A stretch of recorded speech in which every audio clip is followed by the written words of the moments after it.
Right now, as you listen to this, your body is not solid. The chair beneath you is not solid. The walls around you, the floor, the entire planet Earth, none of it is actually solid in the way you think it is. Every atom that makes up everything you see, everything you touch, everything you are, is 99.99999999999% empty space. That's not an exaggeration. That's physics. So here's the question that should keep you awake tonight. If you're mostly empty space, and the floor is mostly empty space, why don't you fall straight through it? The answer involves a man named Richard Feynman, and what he discovered about the true nature of reality will fundamentally collapse everything you thought you knew about the universe. Before we dive into the quantum abyss, if you find yourself fascinated by these kinds of deep explorations, a quick like or subscribe would genuinely help this channel continue bringing you these journeys into the unknown. It's a small thing, but it makes a real difference. Now, let's begin. Let's start with something you probably take for granted. Solidity. You touch a table and it feels hard. You push against a wall and it pushes back. You stand on the ground and you don't sink through. This experience of solid matter is so fundamental to your existence that you've never questioned it. It just is. The world is made of stuff, and stuff is solid. But here's the thing. That experience, that unshakable feeling of solidity, is a lie. Not a metaphorical lie. Not a philosophical abstraction. A literal, physical, measurable lie. The atoms that make up that table, that wall, that ground beneath your feet, they are almost entirely empty space. And when I say empty, I mean empty in a way that defies comprehension. To understand why this is true, we need to go back to the early 20th century, to a time when scientists were just beginning to peer inside the atom for the first time. And what they found there changed everything. For thousands of years, humans assumed that matter was continuous. If you took a piece of gold and kept cutting it in half, you could keep going forever, getting smaller and smaller pieces of gold.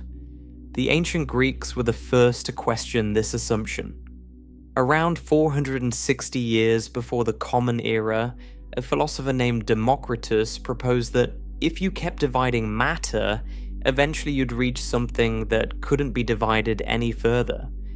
He called these fundamental particles atomos, meaning uncuttable.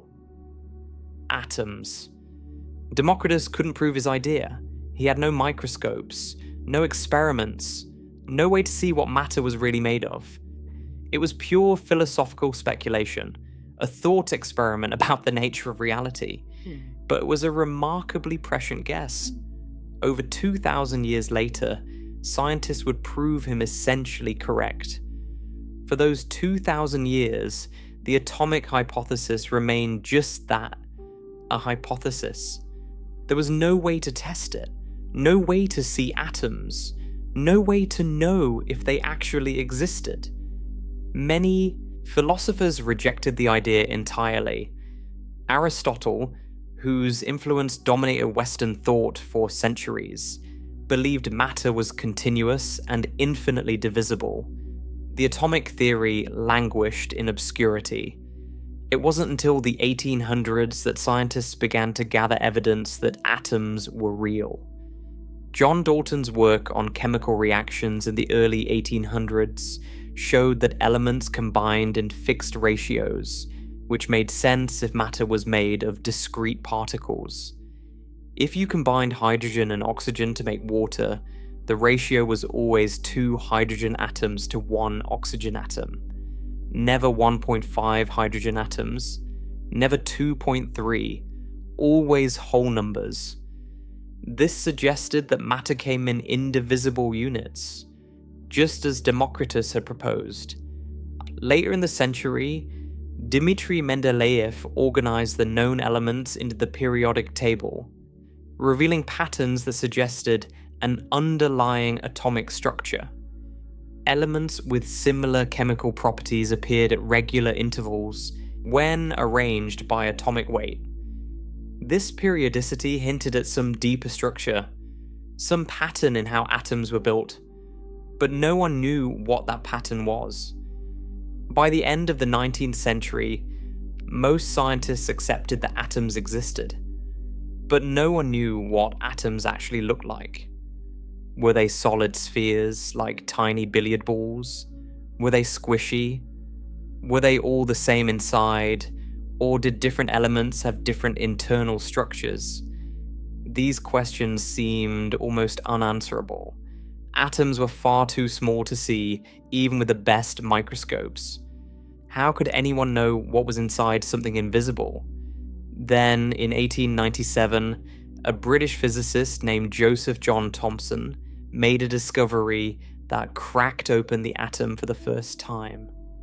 While studying cathode rays, the glowing beams that appeared when electricity was passed through a vacuum tube, Thomson discovered that these rays were actually streams of tiny particles much smaller than atoms. These particles carried negative electrical charge, and they were identical regardless of what material the cathode was made from. Thomson had discovered the electron. This was revolutionary.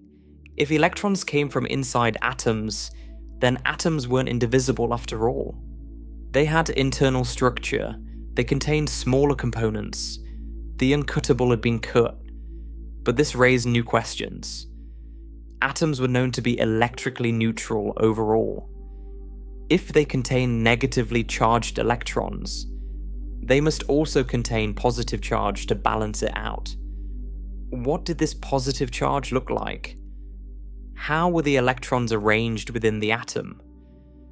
Thomson proposed a model that came to be known as the plum pudding model. He imagined the atom as a sphere of positive charge, like a pudding, with electrons embedded in it like plums or raisins. The electrons were scattered throughout this positive background, held in place by electrical attraction. It was a reasonable guess based on the evidence available, and it became the standard model of the atom for over a decade. But it was completely wrong. The truth came in 1911 from a laboratory in Manchester, England. Ernest Rutherford, a New Zealand-born physicist working at the University of Manchester, designed an experiment that would reveal the true structure of the atom. And what he found shocked everyone, including Rutherford himself.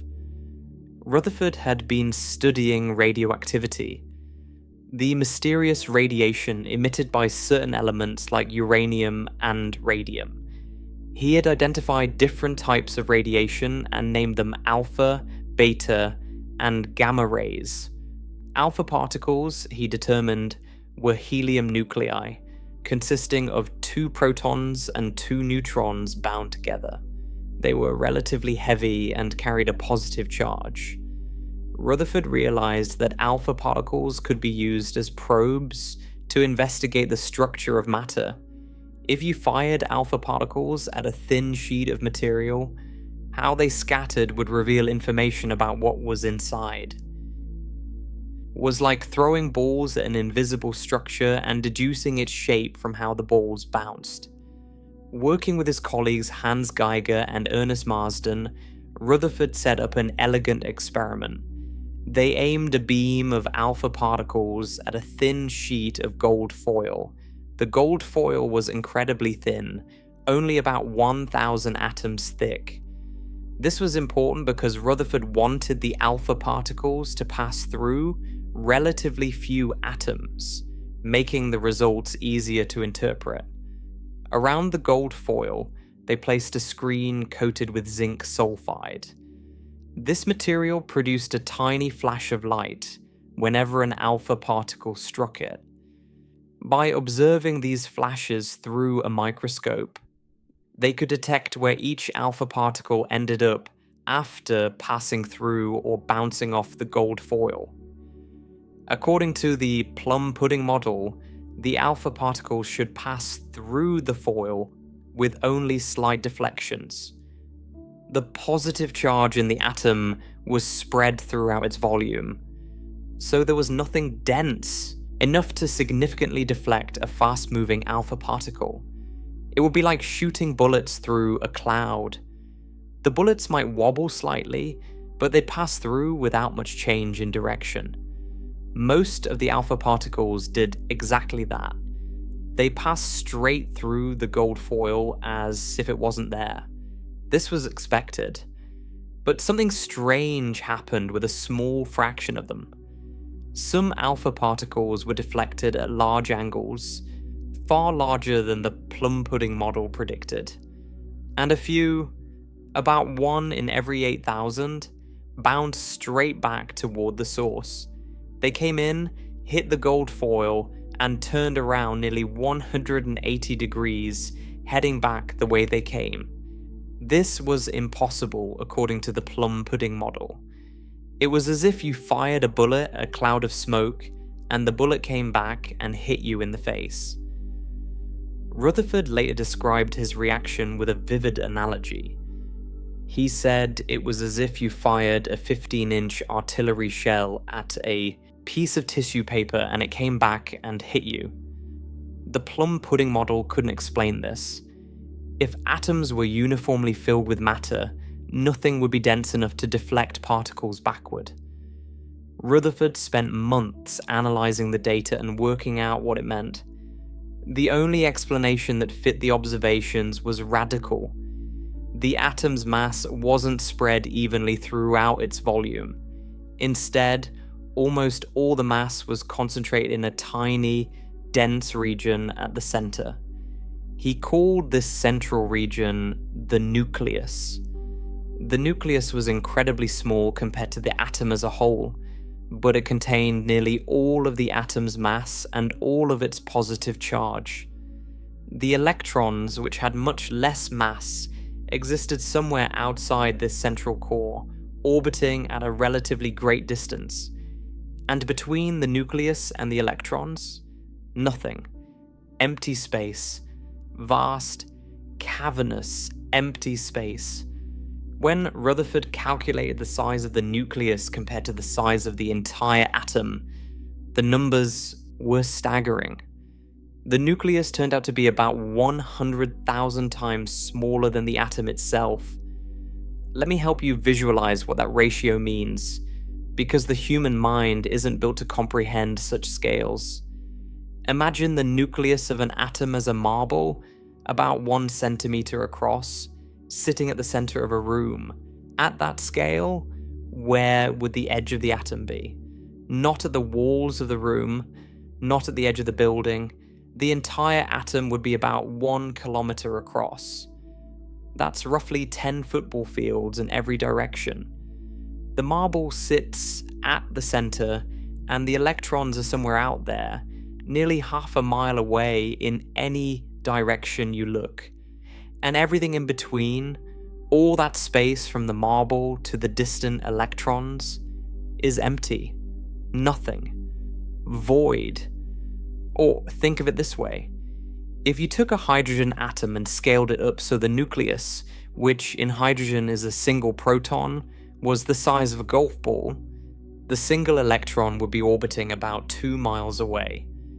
The entire atom would be bigger than a small town, and the only matter in that entire town-sized volume would be 1 golf ball at the center and 1 grain of sand somewhere on the outskirts. Let me give you another analogy. If the nucleus of an atom were the size of a fly buzzing around in the center of a cathedral, the electrons would be in the walls of the cathedral. The fly is the only solid thing. Everything else, the pews, the altar, the stained glass windows, all of that would be empty space in our atomic cathedral. This means that when you look at your hand, the thing you think of as solid flesh and bone, it's almost entirely empty space. The atoms that make up your hand are not tiny solid balls packed together like marbles in a jar. They're vast, cavernous structures with almost nothing inside them. Your hand is less like a solid object and more like a swarm of tiny specks separated by enormous distances. Let me give you the actual numbers because they're almost impossible to believe. The diameter of a typical atom is about 1/10 billionth of a meter. Scientists write this as 10 to the negative 10th power meters, or about 0.1 nanometers. That's already incredibly small.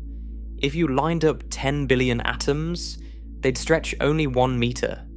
But the nucleus is much, much smaller still. The diameter of an atomic nucleus is about 1/quadrillionth of a meter, or 10 to the negative 15th power meters. That's about 100,000 times smaller than the atom itself. Volume scales with the cube of the diameter. This is important. If something is 100,000 times smaller in diameter, it's 100,000 cubed times smaller in volume. 100,000 cubed is 1,000 trillion, or 10 to the 15th power. So if you calculate the ratio of volumes, the nucleus occupies only about 1/quadrillionth of the atom's total volume. That's 0.000000000000001%.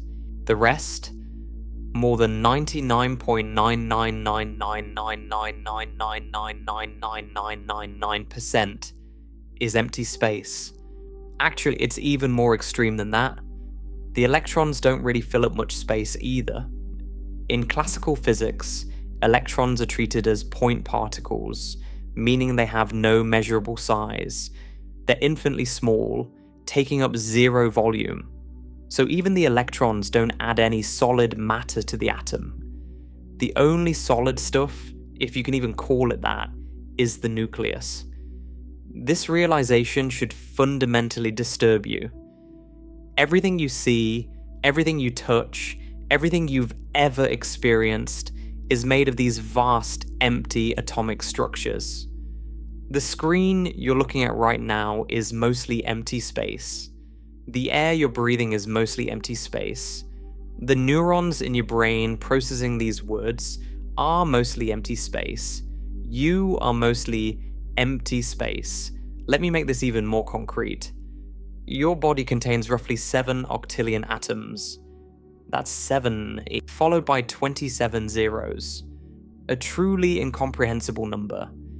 But the actual matter, the nuclei of all those atoms, occupies an almost infinitely tiny fraction of your body's volume.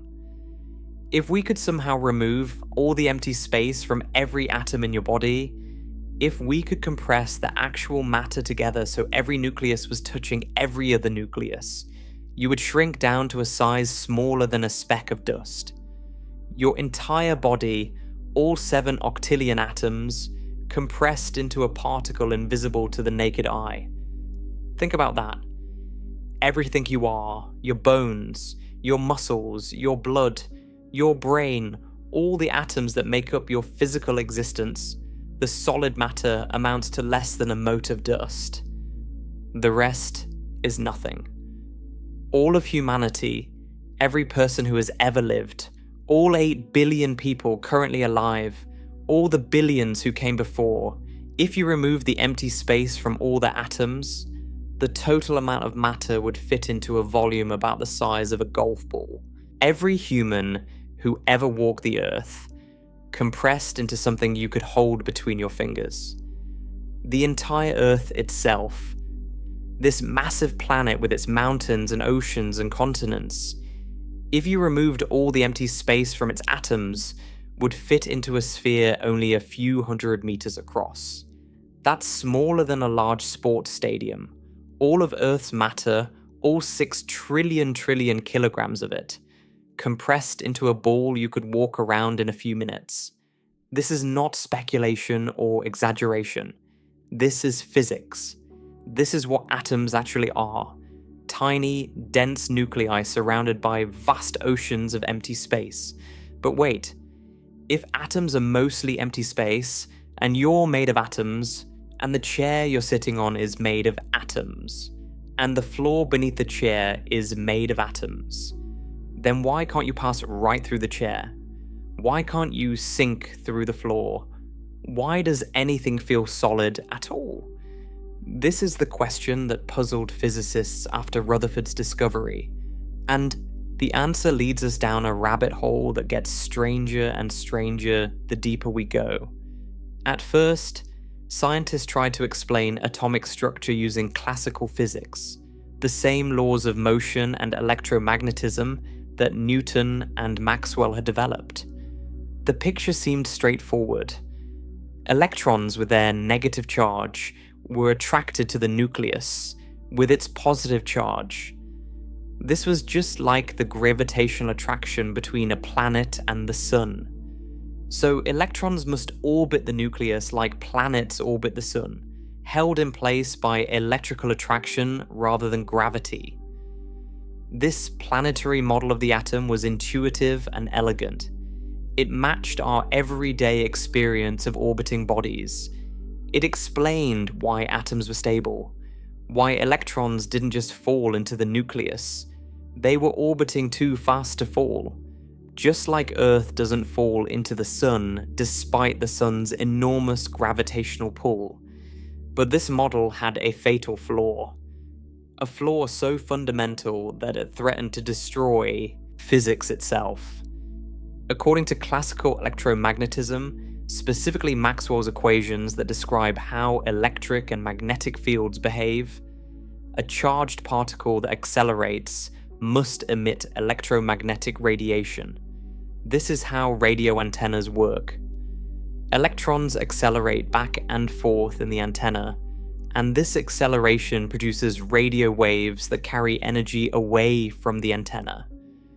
An electron moving in a circle is constantly accelerating.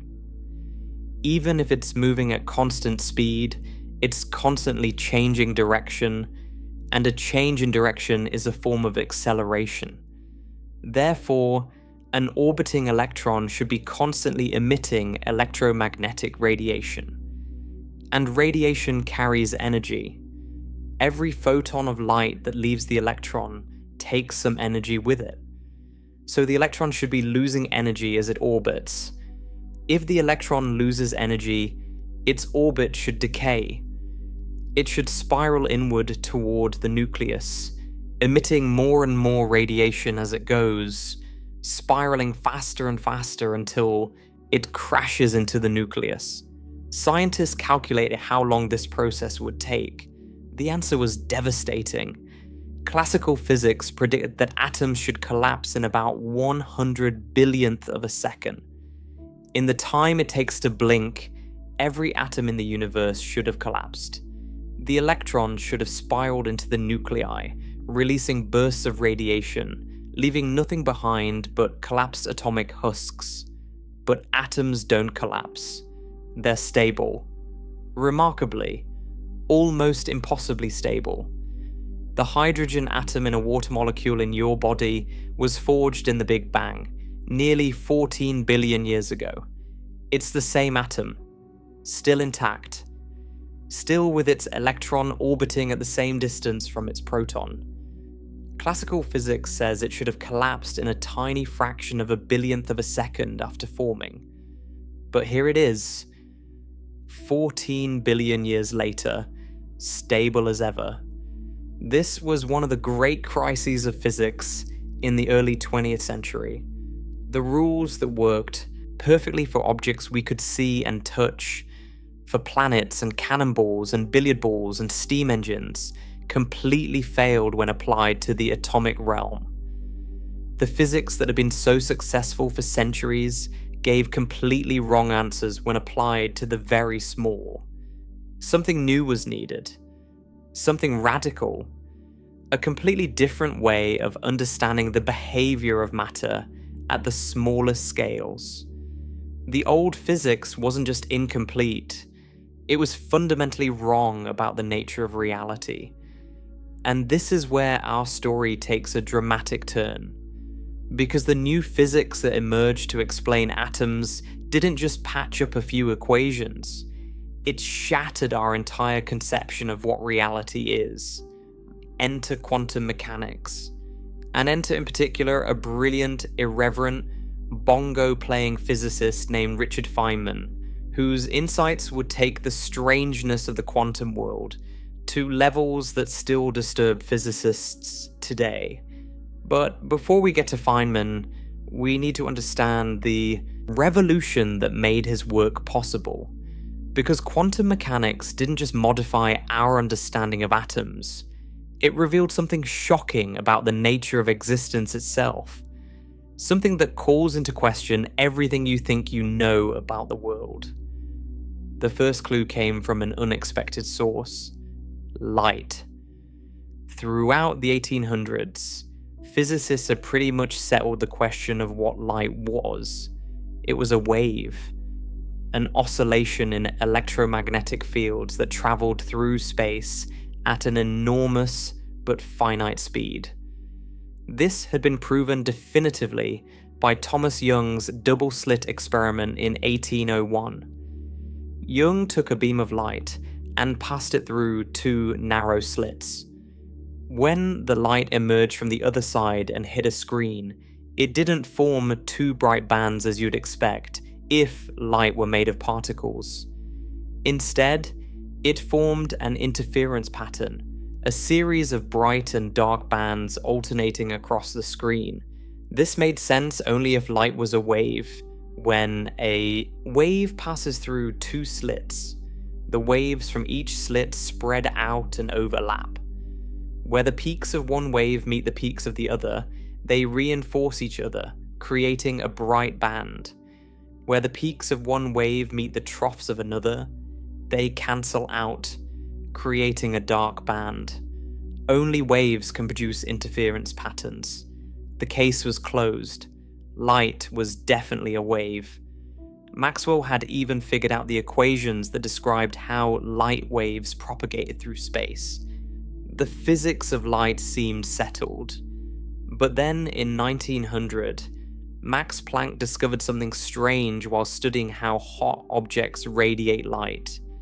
He was trying to explain something called blackbody radiation, the spectrum of light emitted by a heated object. Classical physics predicted that hot objects should emit infinite amounts of ultraviolet light, which obviously wasn't true. This was called the ultraviolet catastrophe. Planck found that he could explain the observed radiation patterns, but only if he made a strange assumption. He had to assume that energy came in discrete packets, which he called quanta. Light energy wasn't continuous like a wave should be. It came in chunks, indivisible units. This was mathematically necessary to avoid the ultraviolet catastrophe, but Planck didn't know what to make of it physically. 5 years later, Albert Einstein took Planck's idea further. Einstein proposed that light actually was made of particles. He called these particles photons. Each photon carried a specific amount of energy determined by the light's frequency. Higher frequency light meant higher energy photons. This explains something called the photoelectric effect, where light shining on metal can knock electrons loose.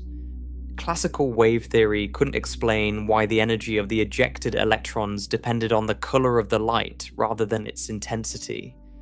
If light were a wave, a brighter light should knock electrons out with more energy, regardless of color. But that's not what happened. Only light above a certain frequency could knock electrons loose, no matter how bright the light was. Einstein's photon theory explained this perfectly. Each photon either had enough energy to knock an electron loose, or it didn't. Intensity just determined how many photons arrived, not how much energy each one carried. But wait. Young's experiment proved light was a wave. Einstein was now saying light was made of particles. Which was it? The answer, as physicists eventually realized, was both. Light behaves like a wave in some experiments, and like a particle in others. This is wave-particle duality, and it was deeply unsettling to physicists trained in classical thinking.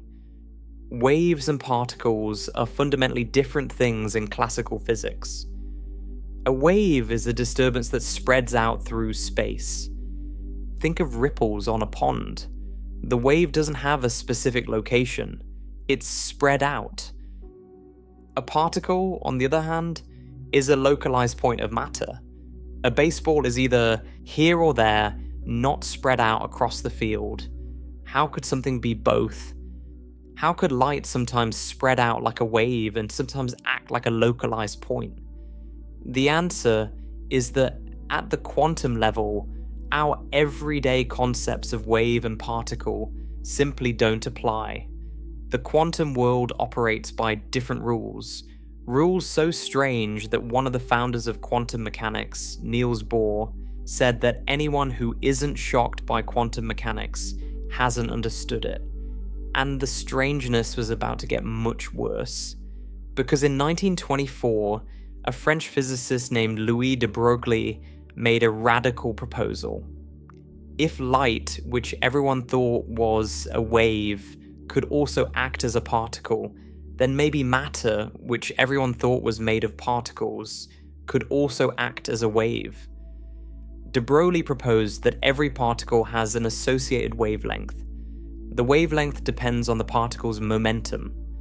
For large objects like baseballs or planets, this wavelength is so incredibly tiny, far smaller than an atom, that wave behavior is completely undetectable.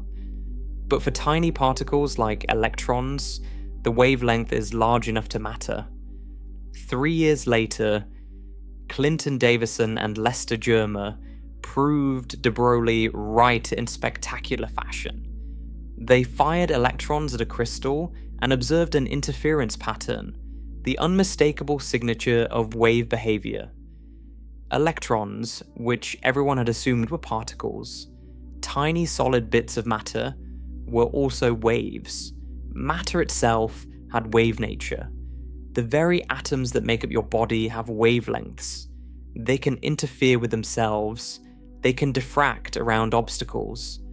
At the quantum level, the distinction between matter and energy, between particles and waves, dissolves entirely.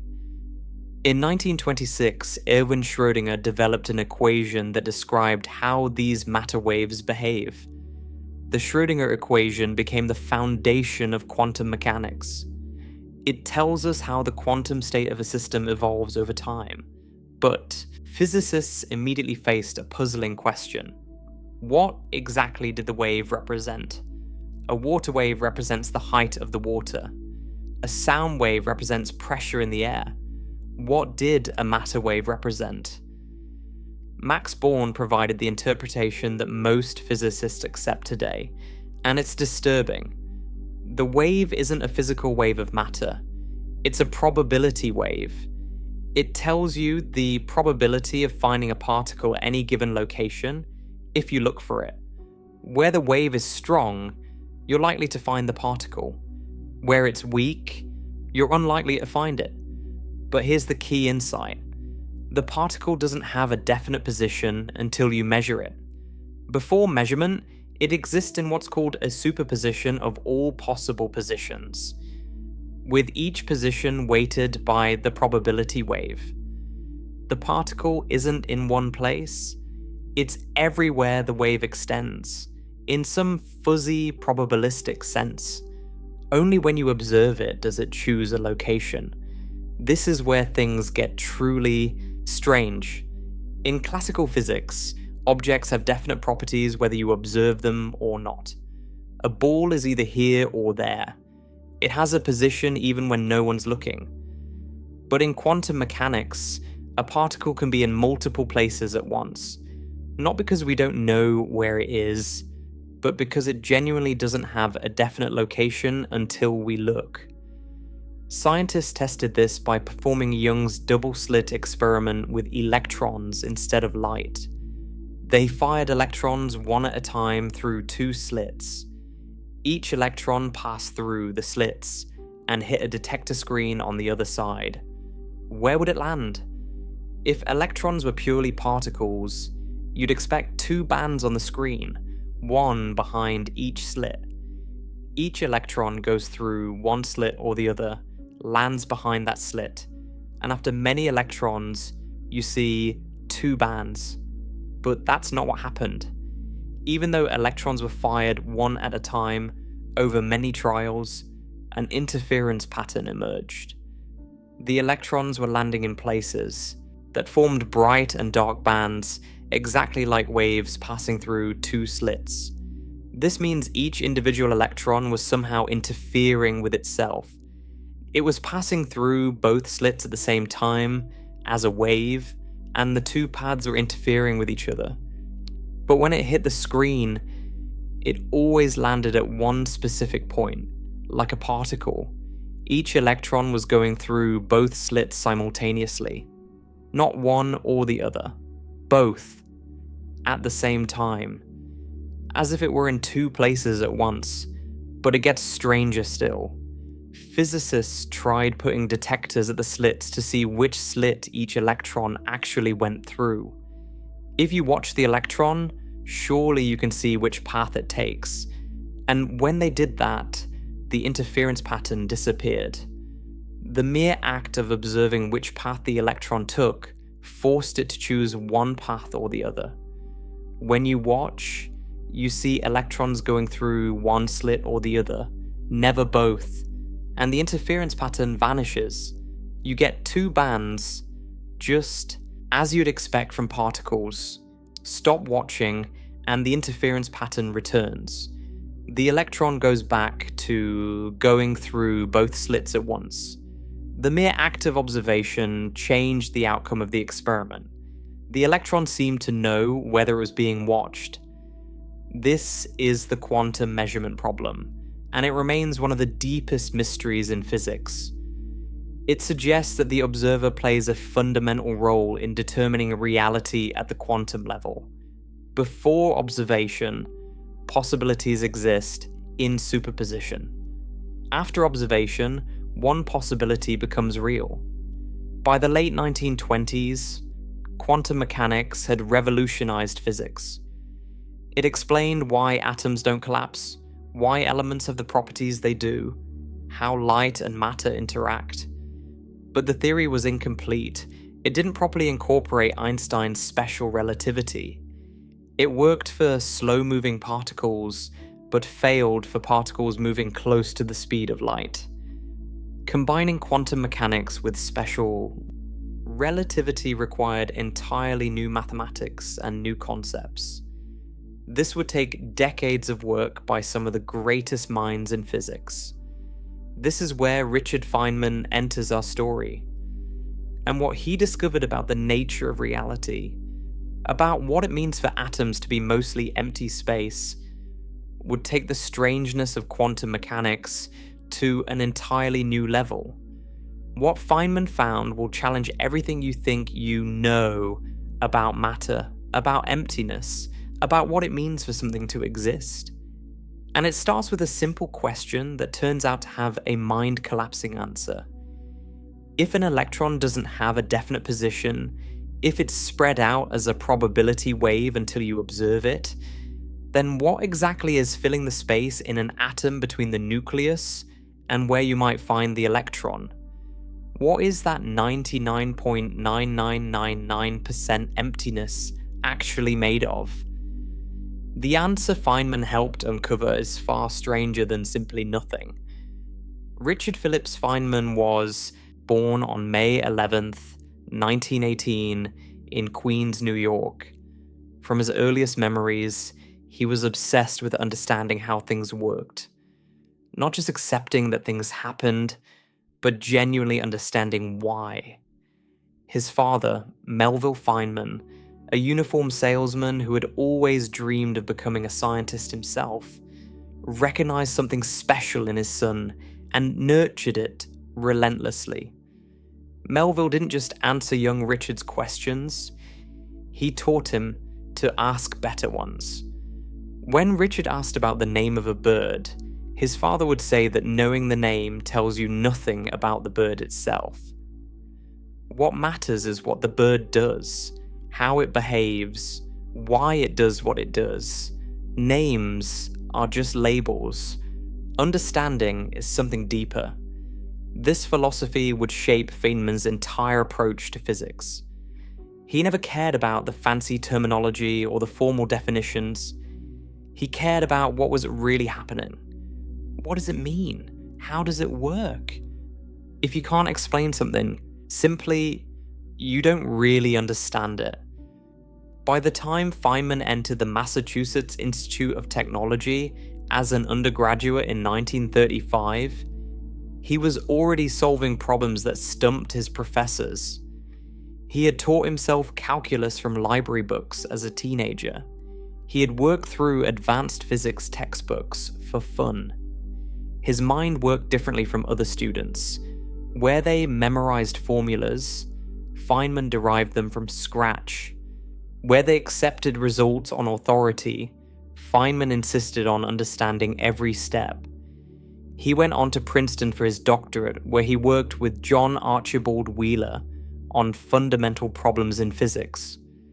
Wheeler was himself a brilliant and unconventional thinker, and the two formed a partnership that would prove extraordinarily fruitful. Together, they explored radical ideas about the nature of time, the relationship between particles and fields, and the deep structure of quantum mechanics. Then came the war.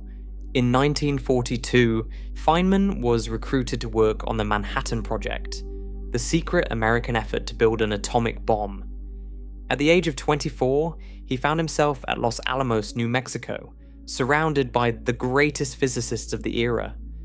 Hans Bethe, Niels Bohr, Enrico Fermi, Robert Oppenheimer. These were the giants of physics, Nobel laureates whose work had defined the field. And among them was this young man from Queens, who had just finished his doctoral thesis. Within months, Feynman had made himself indispensable. His ability to solve problems, to cut through mathematical complexity and find the essential physics, was unmatched. Bethe, who led the theoretical division, made Feynman a group leader. At 24, he was directing the work of physicists twice his age. But Los Alamos was also a time of personal tragedy for Feynman. His first wife, Arlene, whom he had married knowing she was dying of tuberculosis, passed away in 1945, just weeks before the first atomic bomb was tested. The juxtaposition of immense scientific achievement and devastating personal loss would mark Feynman for the rest of his life. After the war, Feynman entered a period of profound depression and scientific uncertainty. He had helped create the most destructive weapon in human history. His wife was dead, and he felt stuck, unable to make progress on the fundamental problems that interested him. For nearly 2 years, he produced almost nothing. Then something changed. Feynman stopped worrying about whether his work was important. He started playing with physics again, just for fun, the way he had as a teenager. He would think about problems that interested him, regardless of whether they seemed significant. He derived formulas for spinning plates after watching one wobble in the Cornell cafeteria. He played with equations just to see where they led. And out of this playful approach came the work that would define his legacy. The problem Feynman tackled was one that had stumped physicists for years. Quantum mechanics worked brilliantly for describing how particles behave at slow speeds. But Einstein's special relativity had shown that strange things happen when objects move close to the speed of light. Time slows down, mass increases, length contracts. The two theories, quantum mechanics and special relativity, needed to be combined into a single framework. But every attempt to do so ran into terrible mathematical problems. The calculations produced infinities. Answers that went to infinity are meaningless. They're nonsense. Something was deeply wrong. Feynman approached this problem from a completely new angle. Instead of starting with the usual formalism of quantum mechanics and trying to add relativity, he went back to basics. He asked a simple question that turned out to have a revolutionary answer. How does a particle get from point A to point B? In classical physics, this question is trivial. The particle takes a path. If you throw a ball, it follows a parabolic arc determined by its initial velocity and gravity. The path is unique. You can calculate it. You can predict where the ball will be at any moment during its flight. There's one path, one trajectory, one history connecting A to B. But Feynman realized that quantum mechanics demanded a radically different answer. In the quantum world, you cannot say the particle takes any particular path, because the particle doesn't have a definite position until you observe it. Between observations, it doesn't have a trajectory at all. It exists as a probability wave, spread out over all possible locations. So Feynman proposed something audacious. When calculating what happens to a quantum particle, you don't consider just one path. You consider every path. Every single conceivable path the particle could take from A to B. Not just the straight line, not just the parabolic arc. Every possible path, no matter how ridiculous. This includes paths that loop around in circles, paths that zigzag randomly back and forth, paths that go to the other side of the universe and back, paths that go backward in time, every path you can imagine, and infinitely many you can't. All of them count. All of them contribute to what happens. This sounds completely insane. Feynman knew it sounded insane. When he first presented this idea to other physicists, many of them thought he had lost his mind. How can a particle take every path? How can it be everywhere at once, doing infinitely many things simultaneously? This violates everything we know about how objects move through space. But here's the remarkable thing. It works. When you add up the contributions from all possible paths using Feynman's mathematics, you get answers that match experiments with extraordinary precision. Better precision than any other theory in the history of physics. The path integral formulation, as Feynman's approach came to be called, isn't just a mathematical trick. It's telling us something profound about the nature of reality. Let me try to explain how this works, because it's genuinely one of the most beautiful ideas in all of science. In classical physics, there's a principle called the principle of least action. When a ball flies through the air, it doesn't take just any path. It takes the path that minimizes something called the action. A mathematical quantity relates to the difference between kinetic and potential energy over time. Nature is efficient.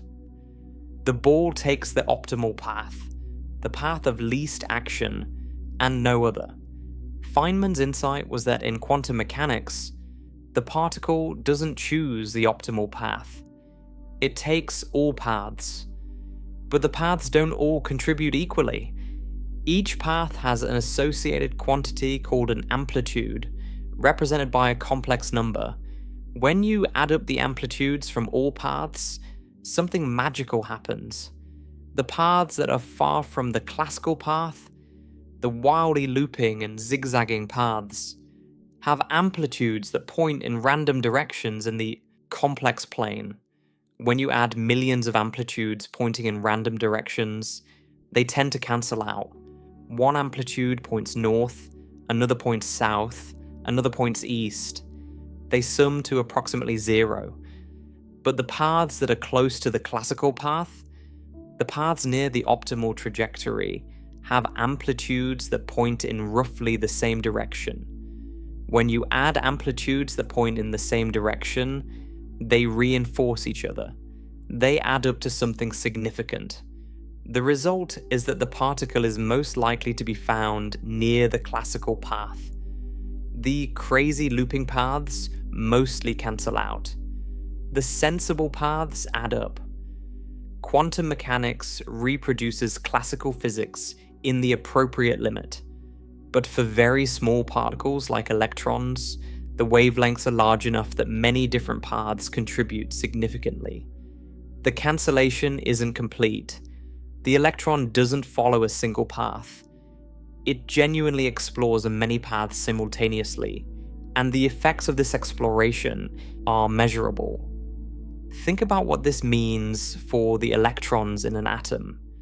Remember the puzzle we discussed in part 1? Classical physics predicted that electrons orbiting the nucleus should radiate energy and spiral inward. Atoms should collapse in a fraction of a second, but they don't. Quantum mechanics explains why, and Feynman's path integral gives us the deepest understanding of what's actually happening. The electron in an atom isn't orbiting at all, not in any classical sense. It's not following a path around the nucleus. It's simultaneously taking every possible path, every conceivable trajectory through the space around the nucleus. When you add up all these paths, the contributions interfere with each other in a specific way. The result is a stable configuration, a standing pattern of probability that we call an orbital. An orbital is not a path. It's not a trajectory. It's not even a location. It's a probability cloud, a mathematical description of where you might find the electron if you look for it. The electron doesn't sit at any particular place in this cloud. Before measurement, it exists everywhere in the cloud simultaneously, in a superposition of all possible positions. This is why atoms don't collapse. The electron isn't orbiting and radiating energy. It's existing as a quantum probability distribution, a stable configuration that emerges from the interference of all possible paths. The electron has no trajectory to decay. It's already everywhere it could possibly be. Feynman's path integral formulation also led him to develop something that would transform how physicists work. Feynman diagrams. Before Feynman, calculations in quantum electrodynamics, the quantum theory of light and matter, were nightmarishly complex. You had to keep track of electrons absorbing and emitting photons. Photons creating electron-positron pairs, those pairs annihilating back into photons, and all of these processes happening at every point in space and time. The mathematics was overwhelming. It filled pages and pages with integrals and summations. And worst of all, the answers kept coming out infinite. Infinity is not an acceptable answer in physics. If your calculation predicts that the strength of some interaction is infinite, something has gone wrong. These infinities plagued quantum electrodynamics for years. Many physicists thought the theory was fundamentally broken. Feynman found a way to organize these calculations using simple pictures. In a Feynman diagram, particles are represented by lines, straight lines for matter particles like electrons, wavy lines for force carriers like photons, vertices, points where lines meet, represent interactions. A Feynman diagram looks almost childishly simple. An electron comes in from the left, absorbs a photon, and continues to the right. Two electrons approach each other, exchange a photon, and scatter apart. But each diagram encodes a precise mathematical expression. And by drawing all possible diagrams and adding up their contributions, you can calculate exactly how particles interact. The diagrams also made clear what was causing the infinities. When you draw all possible diagrams, you have to include diagrams where particles emit and immediately reabsorb virtual photons.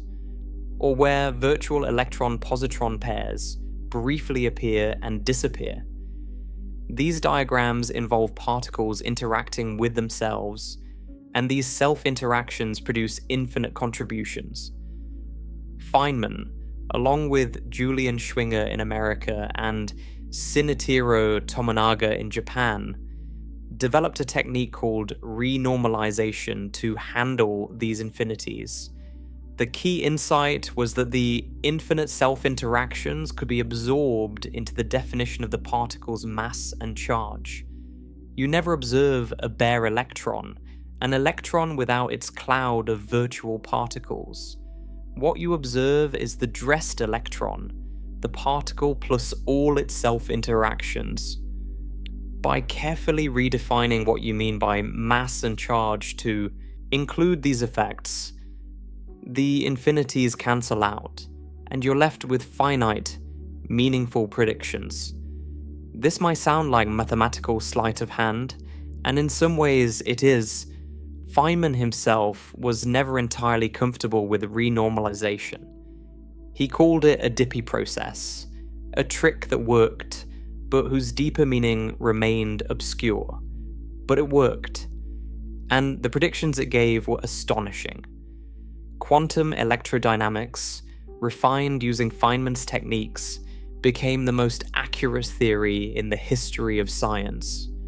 When you use QED to calculate the anomalous magnetic moment of the electron, a subtle quantum property that describes how the electron interacts with magnetic fields, you get a number that agrees with experimental measurements to more than 10 decimal places. The theoretical prediction and the experimental measurement match to about 12 significant figures. This is agreement to better than 1 part in a trillion. No other theory in any field of science has ever achieved this level of precision. It's as if you predicted the distance from New York to Los Angeles and got it right to within the width of a human hair. Feynman shared the 1965 Nobel Prize in Physics with Schwinger and Tominaga for this work. But characteristically, he almost didn't attend the ceremony. He hated formal occasions and thought the prize was more trouble than it was worth. He went only because refusing would have caused even more fuss. But Feynman's contributions went far beyond QED. His path integral formulation opened new ways of thinking about quantum mechanics that continue to influence physics today. And some of the strangest implications of his work relate directly to our question about the emptiness of atoms. Remember, we've been asking what it means for atoms to be 99.9999% empty space. In the classical picture, empty space is just nothing. A vacuum. The absence of anything. But Feynman's quantum mechanics reveals something far stranger. In Feynman's path integral, a particle explores all possible paths through space and time. Some of these paths involve the particle going backward in time. This isn't science fiction. It's a mathematical requirement of the theory. When you write down the equations that combine quantum mechanics with special relativity, backward in time paths naturally appear. You can't exclude them and still get the right answers. Feynman realized something remarkable about these backward in time paths. A particle moving backward in time looks exactly like its antiparticle moving forward in time. An electron going backward in time is indistinguishable, mathematically and physically, from a positron going forward in time. This gives us a beautiful, unified picture of matter and antimatter. They're not two different types of stuff.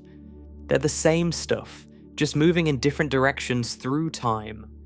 When we see an electron and positron appear from nothing and then annihilate back into pure energy, we can equally well view it as a single electron zigzagging through time. The electron comes from the future, bounces off a photon, heads back to the past, and then bounces again and goes forward. John Wheeler, Feynman's doctoral advisor, took this idea to its logical extreme. He once suggested to Feynman that maybe there's only one electron in the entire universe. Just one. And this single electron travels back and forth through time, appearing as every electron and every positron that has ever existed, or ever will exist. Every electron you see is the same electron at a different point in its endlessly zigzagging journey through time. Feynman worked out whether this could be literally true. It can't. Quite. The numbers don't add up right. There would need to be exactly the same number of electrons and positrons in the universe, and there aren't. But the idea captures something real about the interconnected nature of quantum particles. They're not separate, isolated objects. They're excitations in underlying fields, and these excitations can merge and split and interact in ways that blur the boundaries between individual particles. This brings us to quantum field theory, the framework that emerged from Feynman's work and that remains our deepest description of nature. In quantum field theory, particles are not fundamental, fields are. The universe is pervaded by quantum fields, one for each type of particle. There's an electron field filling all of space. There's a photon field, an electromagnetic field filling all of space. There's a quark field, a gluon field, a Higgs field. Each field exists everywhere, at every point in the universe. What we call a particle is really just a localized excitation in one of these fields. An electron is a ripple in the electron field. A photon is a ripple in the electromagnetic field. The ripple is real. You can detect it. You can measure its properties. But it's not a separate thing floating through space. It's a pattern in a field that pervades all of space. Think of the surface of a calm pond. The water is the field. Now throw a pebble in. A ripple spreads out. That ripple is like a particle. It's a disturbance, an excitation, a pattern in the underlying medium. You can follow the ripple, track where it goes, measure its height, but the ripple isn't separate from the water. It is the water in a particular configuration. This is what particles are. They're not tiny balls of stuff. They're patterns, configurations, excitations in fields that fill all of space. And this changes everything about how we should think about the emptiness of atoms. When we say an atom is 99.99% empty space, we're thinking classically. We're imagining the nucleus as a tiny ball at the center, and the electrons as tiny balls orbiting far away, with nothing in between. But quantum field theory tells us this picture is completely wrong. The electron field exists everywhere inside the atom. It doesn't sit in one place. The electron, as a field excitation, is spread throughout the orbital, and even where there's no electron excitation, the field itself is still there, filling what we naively call empty space. But there's more.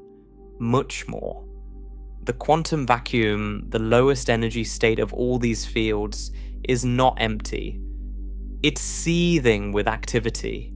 Here we need to understand the Heisenberg uncertainty principle, one of the most fundamental features of quantum mechanics. Werner Heisenberg discovered in 1927 that certain pairs of physical properties cannot both be precisely determined at the same time. The more precisely you know one, the less precisely you can know the other. The most famous version involves position and momentum.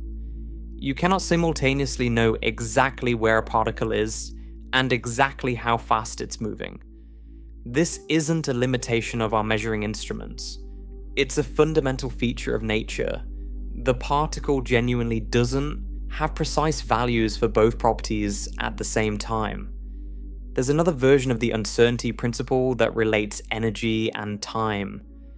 You cannot precisely measure the energy of a system over a very short time interval.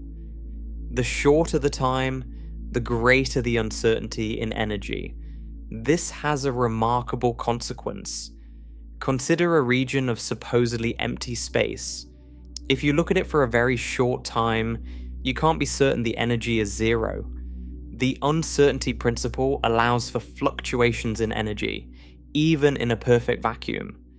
These energy fluctuations can be large enough to create particles. A particle and its antiparticle can pop into existence out of nothing, exist for a brief moment, and then annihilate each other, returning the borrowed energy to the vacuum. These are called virtual particles. They're virtual because they exist for such a short time that they can never be directly observed. They borrow energy from the vacuum, but they pay it back so quickly that no conservation law is violated. The uncertainty principle provides the loophole that allows them to exist. The vacuum is not empty. It's filled with virtual particles constantly appearing and disappearing. Virtual electron-positron pairs, virtual quark-antiquark pairs, virtual photons. The supposedly empty space is actually a roiling quantum foam of transient particles. This isn't speculation. The effects of virtual particles have been measured in multiple experiments. The Lamb shift, discovered in 1947, is a tiny difference in the energy levels of the hydrogen atom that can only be explained if you account for virtual particles interacting with the electron. The electron in a hydrogen atom is constantly interacting with virtual photons, virtual electron-positron pairs, or the other virtual particles in the quantum vacuum. These interactions shift the energy levels slightly from what you'd calculate if you ignored the vacuum fluctuations. The Casimir effect, predicted in 1948 and measured with increasing precision ever since, is even more striking. If you place two metal plates very close together in a vacuum, they experience a force pushing them together. This force has nothing to do with gravity or static electricity. It arises because the plates restrict which virtual particles can exist between them. Virtual photons, like all quantum particles, have wave-like properties. They can only exist between the plates if their wavelength fits between the plates an integer number of times. This means fewer virtual photons can exist between the plates than outside them. The pressure from virtual photons pushing outward is less than the pressure pushing inward. The plates get pushed together. The Casimir force has been measured. It matches the predictions of quantum field theory. The empty space between those plates is not empty. It's filled with virtual particles, and the properties of those virtual particles produce measurable forces. So, what does this mean for the 99.99% of the atom that we called empty space? It means that empty is completely the wrong word. The space between the nucleus and the electron orbitals is filled with quantum fields. The electron field is there in its ground state, ready to be excited into an actual electron. The electromagnetic field is there, with virtual photons constantly appearing and disappearing. All the other quantum fields are there too, contributing their virtual particles to the quantum foam. The atom is not mostly empty, it's mostly field, mostly quantum vacuum, and the quantum vacuum is the most energetic, dynamic, complex thing in the universe. This is Feynman's legacy. He helped us understand that what we naively think of as nothing is actually something. The emptiness is full. The void is seething with activity. The space inside atoms, far from being vacant, is filled with fundamental fields from which all matter emerges. But Feynman was always careful to distinguish between what the mathematics tells us and what we can truly claim to understand. He never pretended that quantum mechanics made intuitive sense. Quite the opposite. In his famous lectures on QED, delivered to a public audience at UCLA in 1983, Feynman was characteristically honest about the strangeness of what he was describing. He told his audience not to ask how it can be like that. He said, "I'm going to tell you what nature behaves like. If you will simply admit that maybe she does behave like this, you will find her a delightful, entrancing thing. Do not keep saying to yourself, 'But how can it be like that?' Because you will get into a bind, down a drain, into a blind alley from which nobody has yet escaped. Nobody knows how it can be like that." This is perhaps the most important lesson from Feynman's work. The quantum world doesn't make sense in terms of our everyday experience. It can't. Our brains evolved to understand the world, of trees and rocks and predators, objects that behave according to classical physics. The quantum world is different. It plays by different rules, and those rules, while mathematically precise and experimentally confirmed, defy any attempt to visualize them in familiar terms. Feynman spent his life exploring this strange world, making discoveries that push the boundaries of human understanding. He invented new mathematics. He developed new physical intuitions. He found ways to calculate things that had seemed impossible, but he never claimed to truly understand what was happening at the quantum level. In fact, he went further. He said, "I think I can safely say that nobody understands quantum mechanics." This from the man who understood it better than almost anyone. What he meant was that the quantum world cannot be understood in terms of anything else. You can't explain it by analogy to everyday experience. You can't build a mental model of it using familiar concepts. You can only learn the rules and learn to work with them, accepting that they're different from anything you've encountered before. The emptiness of atoms is a perfect example. We started with what seemed like a simple observation. Atoms are mostly empty space. But when you dig deeper, when you apply quantum mechanics and quantum field theory, the concept of emptiness dissolves. There is no empty space. There are only quantum fields in various states of excitation. What we call empty is really the ground state of these fields, which is itself dynamic and full of virtual particles. Feynman helped us see that the question, why are atoms mostly empty, is based on a false premise. Atoms aren't empty, they're full of fields. The apparent emptiness is an artifact of thinking in classical terms, imagining electrons as tiny balls and asking why there's nothing between them.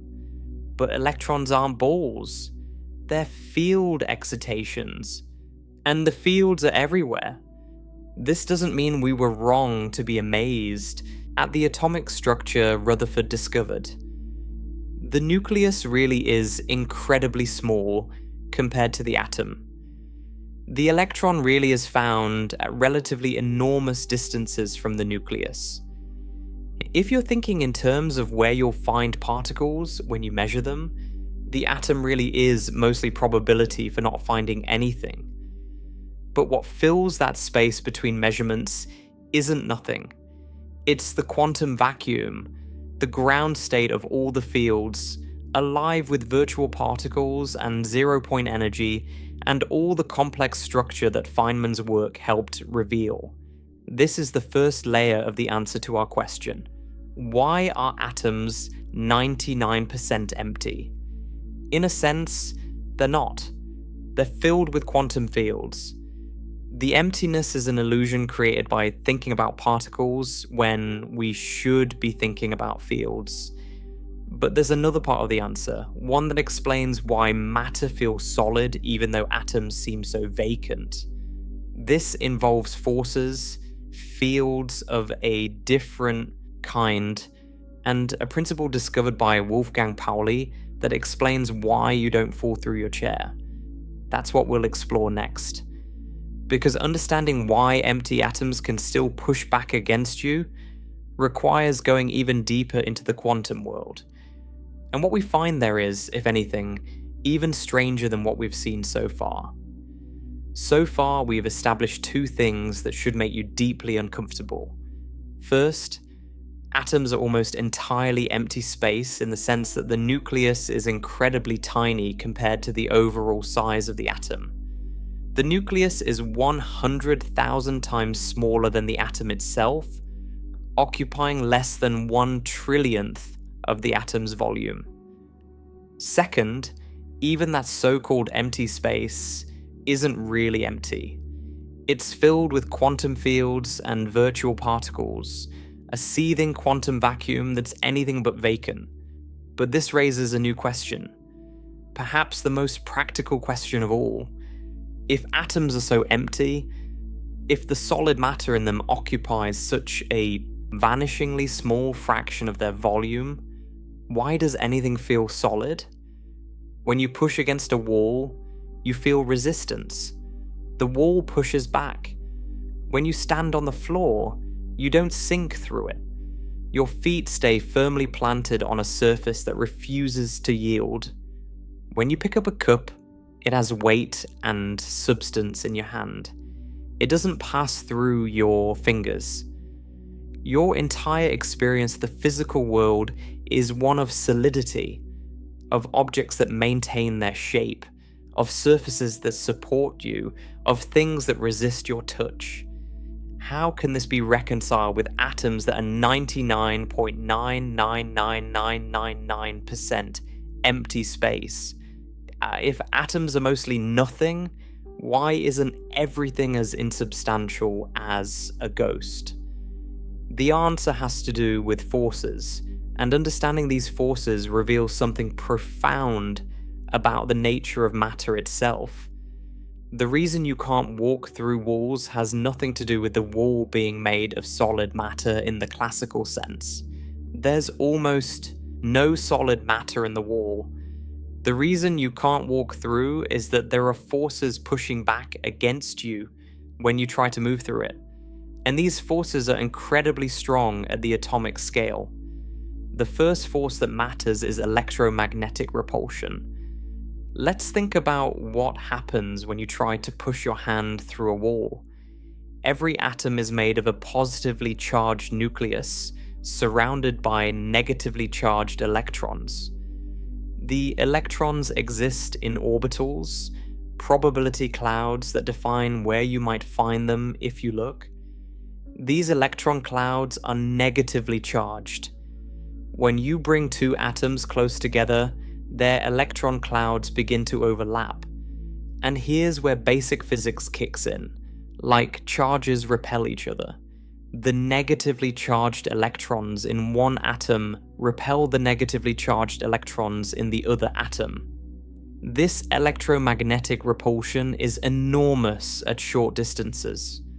The closer you try to push two electron clouds together, the stronger the repulsive force becomes. It doesn't increase linearly. It increases dramatically as the distance decreases. At the atomic scale, these electromagnetic forces are incredibly powerful. This is what you feel when you push against a wall. The electron clouds of the atoms in your hand are repelling the electron clouds of the atoms in the wall. The closer you try to bring them, the harder they push back. It feels like you're pushing against something solid, but what you're really experiencing is electromagnetic force fields resisting compression. Here's the remarkable implication. You're not actually touching the wall. Not in any meaningful physical sense. The atoms of your hand never make contact with the atoms of the wall. They can't. The electromagnetic repulsion keeps them apart. There's always a gap between them, a tiny but non-zero distance maintained by the mutual repulsion of their electron clouds. What you feel as solidity is really the force field between atoms. The sensation of touching something, the feeling of resistance, the experience of solidity, all of it is the sensation of electromagnetic forces pushing back against you. You're not feeling matter. You're feeling force. Let me emphasize this because it's genuinely profound. You have never touched anything in your life. Not really. Not in the way you think you have. When you believe you're touching something, when you feel your fingers pressing against a surface, what's actually happening is that the electromagnetic fields around the atoms in your skin are interacting with the electromagnetic fields around the atoms in whatever you're supposedly touching. There's always a gap, a tiny distance maintained by electromagnetic repulsion. The sensation of touch is the sensation of forces pushing back, not of matter contacting matter. Think about what this means for every tactile experience you've ever had. Every handshake, every hug, every kiss. None of them involved actual physical contact between atoms. They were all interactions between electromagnetic fields. The warmth you felt, the pressure, the texture, all of it was electromagnetic force, not matter touching matter. Even the feeling of your feet on the ground right now is an illusion of contact.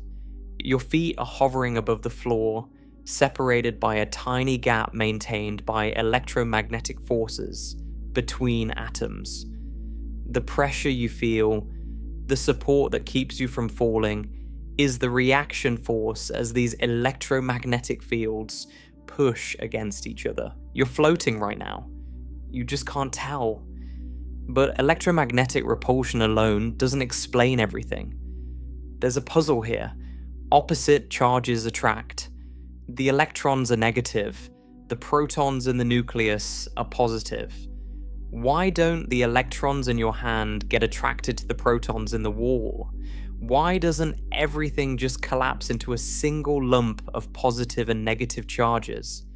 If matter were governed only by electromagnetic attraction and repulsion, you might expect everything to either fly apart or collapse together. Electrons would be pulled toward protons. Opposite charges would neutralize each other.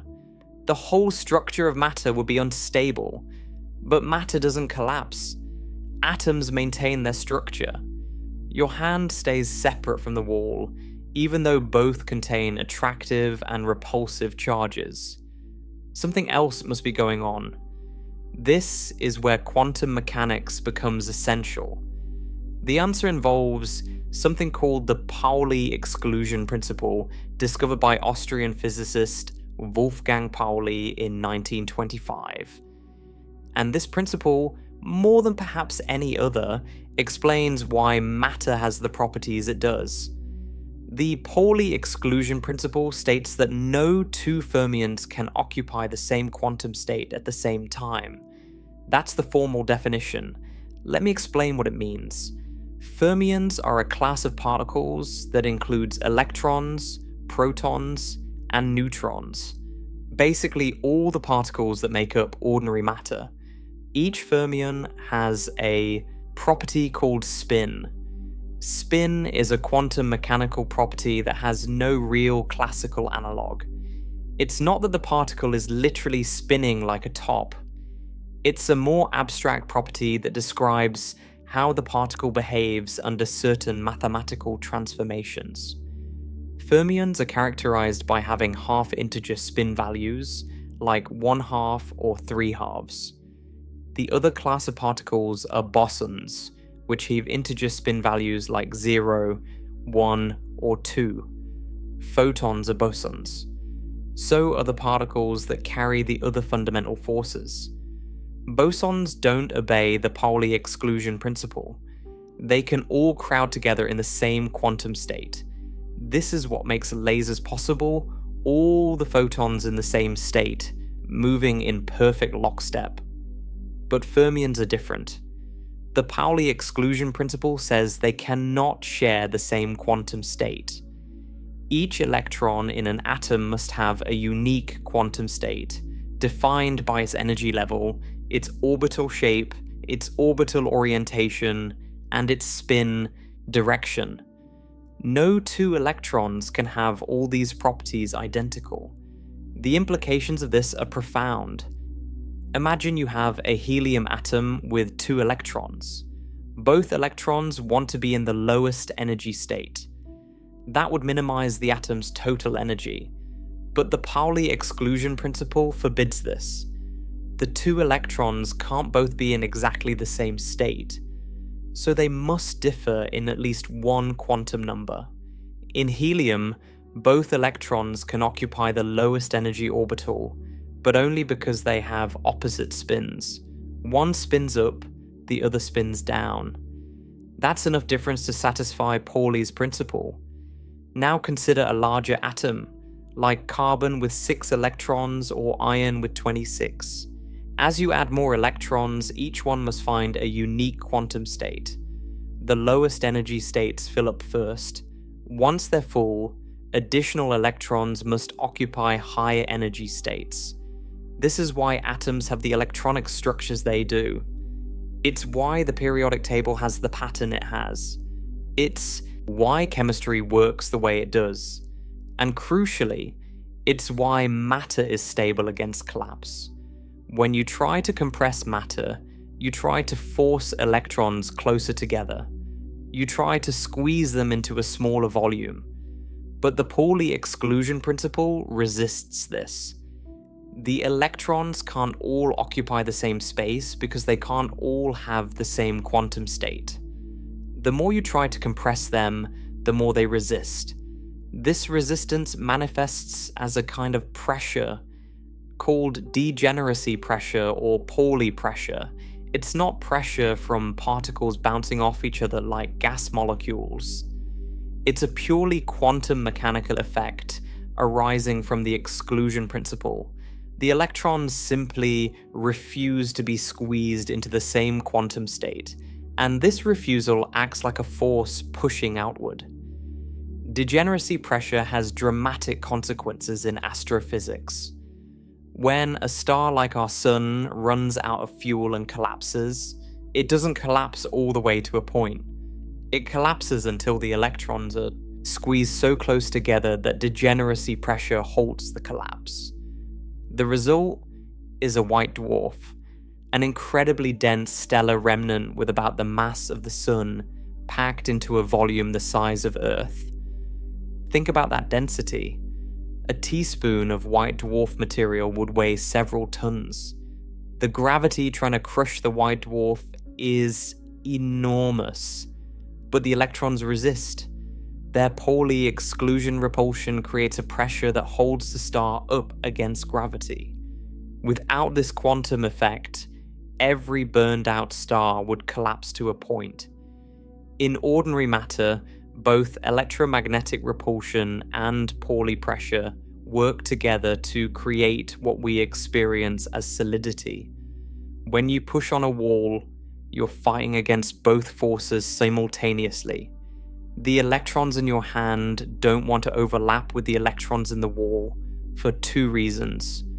First, they're being electromagnetically repelled because they have the same charge.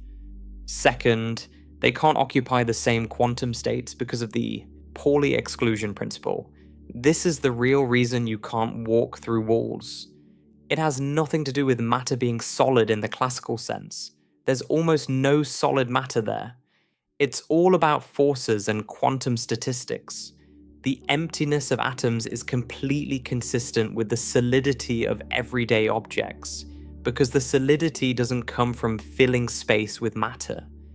It comes from forces that operate in mostly empty space. Forces don't need matter to fill space. They act across space. Electromagnetic fields extend outward from charged particles. The Pauli exclusion principle creates effective repulsion, even when particles aren't in direct contact. Matter feels solid, not because it is solid, but because forces make it behave as if it were. Now, let's go even deeper. We've talked about how forces create the illusion of solidity, but we need to understand what matter actually is at the most fundamental level. And here's where things become truly strange. In the previous section, we discussed how Feynman's work led to quantum field theory. Let's explore what this theory tells us about the nature of matter. Remember what Feynman's work revealed? Particles are not tiny balls of stuff.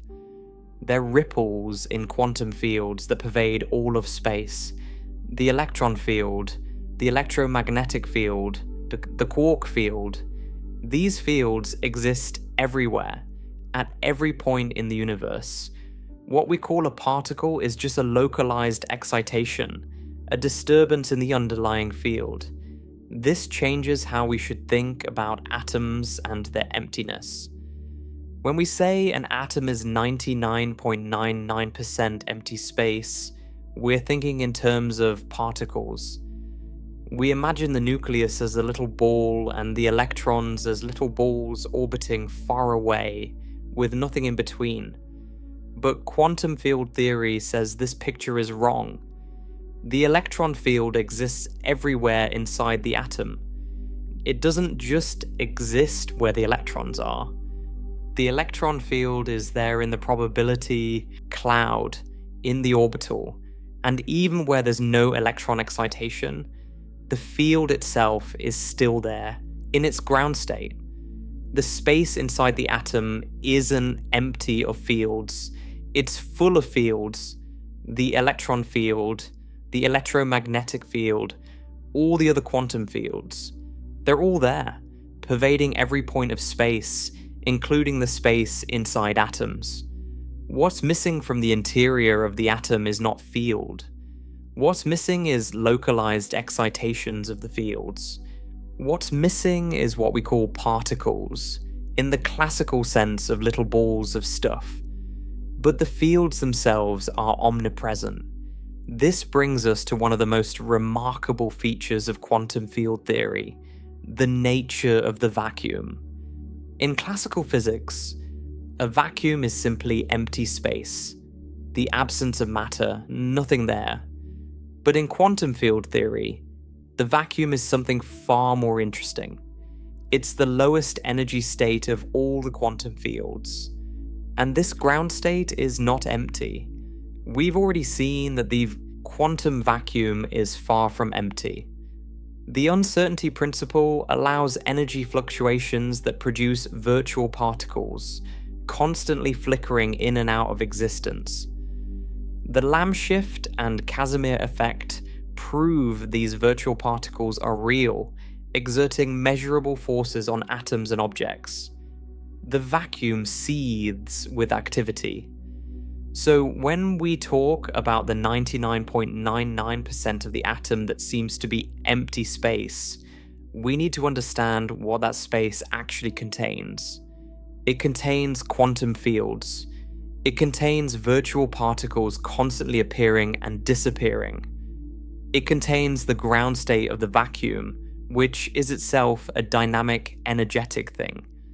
The emptiness is not absence, it's potential. It's all the quantum fields in their lowest energy states, ready to be excited into particles if given enough energy. The vacuum is not nothing, it's everything in potential, waiting to become actual.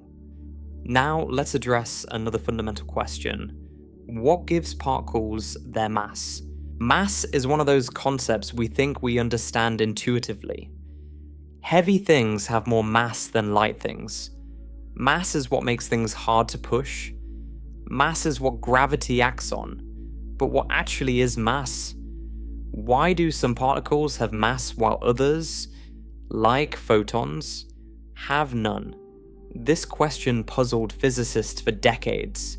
It seemed like mass should be an intrinsic property of particles, something they just have. But in quantum field theory, the situation turned out to be more subtle. The breakthrough came in the 1960s when several physicists, most famously Peter Higgs, but also François Englert, Robert Brute, and others, proposed a mechanism that could give particles their mass.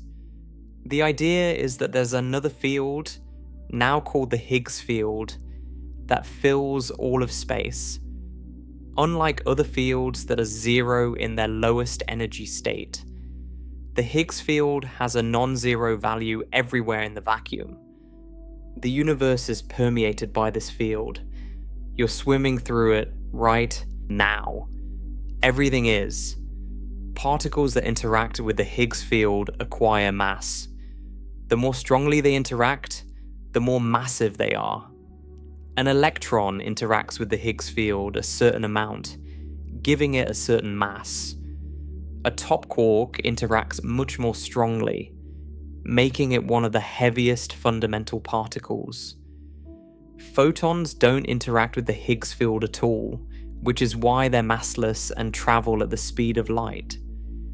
Think of it like moving through a crowd of people. If you're famous, everyone wants to interact with you. They cluster around you, slow you down, make it hard for you to accelerate or change direction.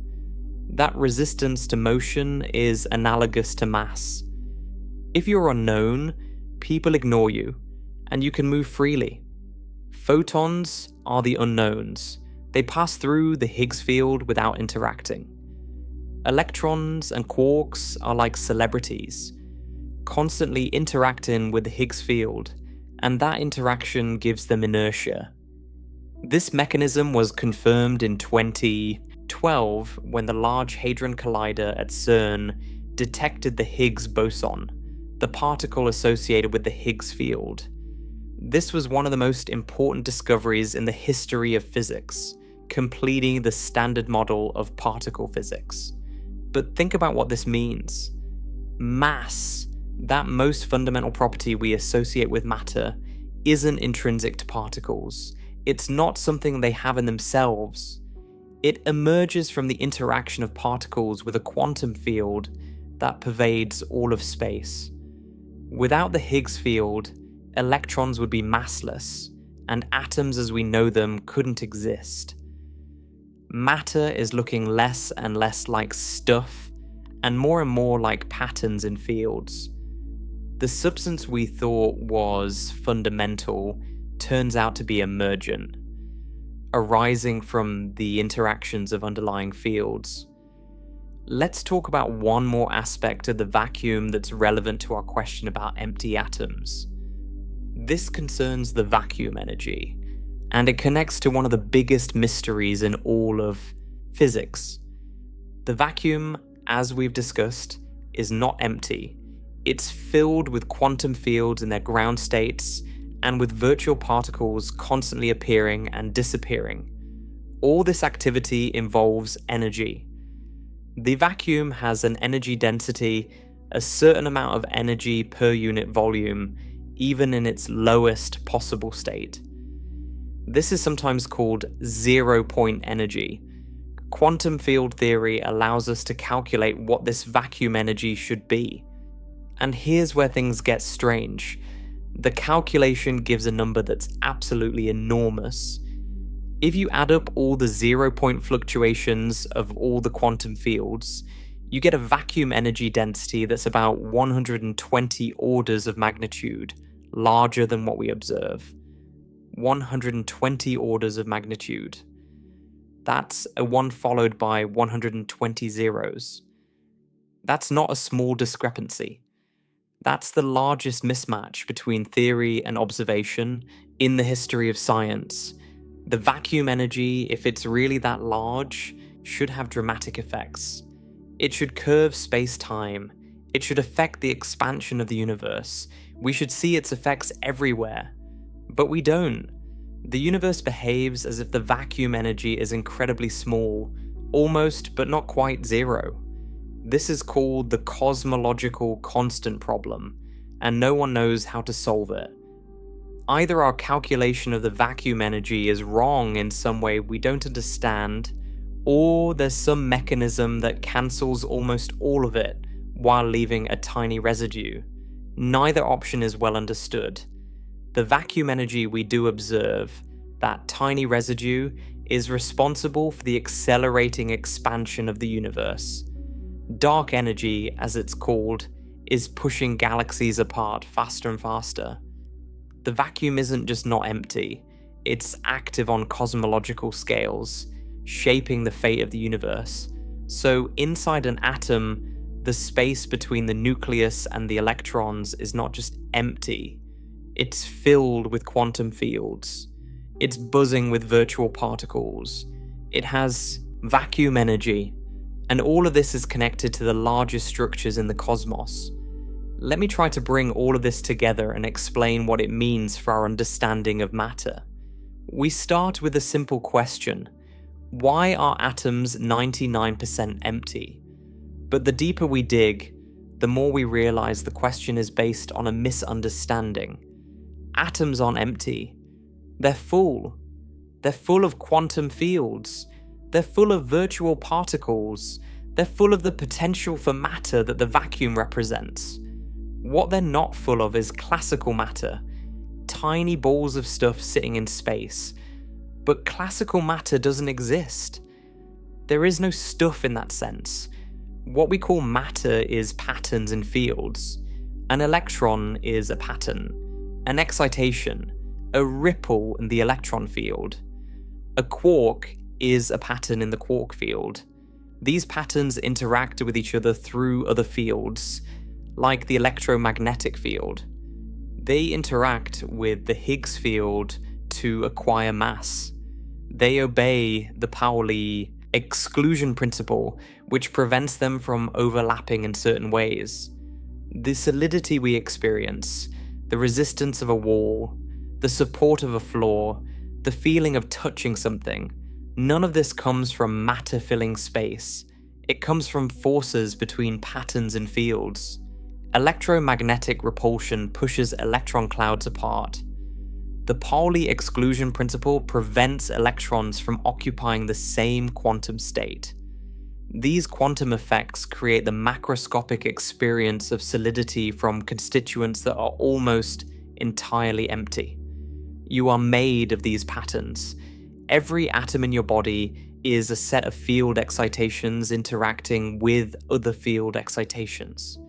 Your flesh and blood and bone are patterns in quantum fields, held together by forces, given mass by the Higgs field, prevented from collapsing by the Pauli exclusion principle.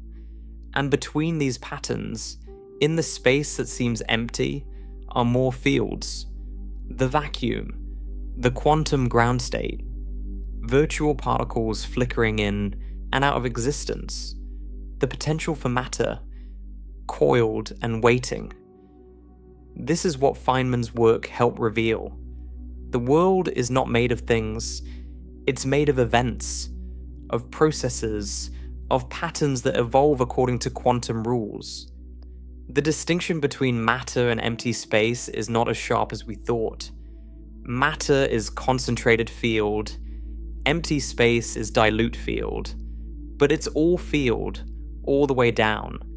There's a beautiful quote from the physicist John Wheeler, Feynman's mentor. Wheeler said that the universe is made of it from bit. Information, not stuff, is the fundamental reality. Quantum field theory gives mathematical precision to this intuition.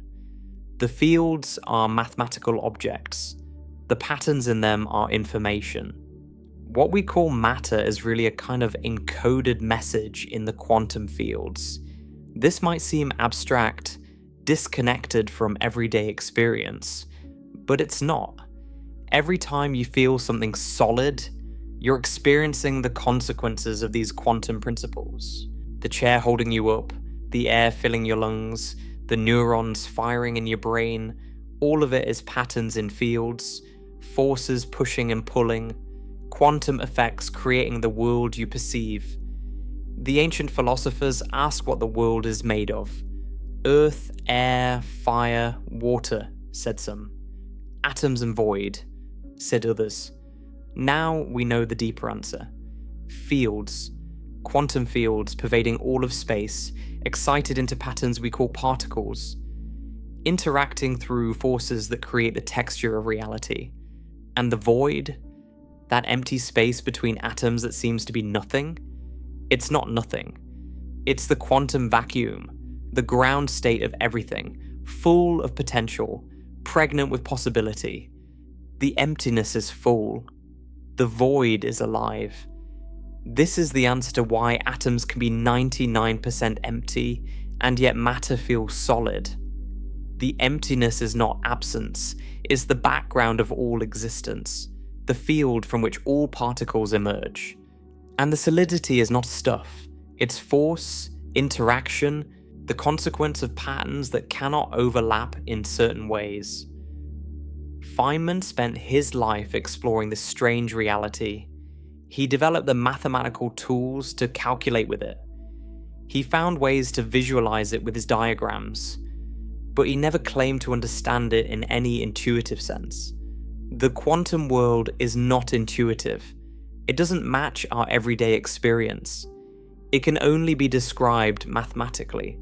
And yet, this strange, counterintuitive reality is the foundation of everything we experience. The solid world we live in emerges from quantum fields and forces operating in mostly empty space. The substance we take for granted is illusion. What's real are patterns and processes, fields and fluctuations. This brings us to the deepest questions. If matter is patterns and fields, if solidity is forces in empty space, if the vacuum is full of potential and activity, then what are we? What is a human being in this picture? What is consciousness? What is mind? What is the experience of being you? These questions take us beyond physics into philosophy. But they're natural questions to ask once you understand what Feynman and others revealed about the nature of matter. And the answers, to the extent we have any, are just as strange as everything else we've discovered. That's what we'll explore in our final section. The mind-collapsing truth about reality, and what it means that you, the one listening to these words, are yourself made of quantum fields dancing in mostly empty space. We've come a long way from the simple observation that atoms are mostly empty space. We've descended through layers of physical reality, each stranger than the last. We start with Rutherford's discovery that the nucleus is 100,000 times smaller than the atom itself. We explored Feynman's path integrals, where particles take every possible path simultaneously. We discovered that the emptiness isn't really empty, but filled with quantum fields and virtual particles. We learned that solidity is an illusion created by forces, not by matter filling space. Now it's time to confront what all of this means, not just for physics, for you, for consciousness, for the nature of existence itself. Let's start with a thought experiment that will unsettle everything you think you know about your experience of the world. Right now, you believe you're experiencing reality directly. You see the world around you. You hear sounds, you feel textures. It seems like there's a world out there, solid and real, and you're perceiving it as it actually is. Your experience feels immediate, unmediated, direct. But consider what's actually happening. Light bounces off objects in the world and travels through space until some of it enters your eyes. These are photons, excitations of the electromagnetic field, traveling at 300,000 kilometers per second. When they reach your retina, they're absorbed by specialized molecules called opsins in your rod and cone cells.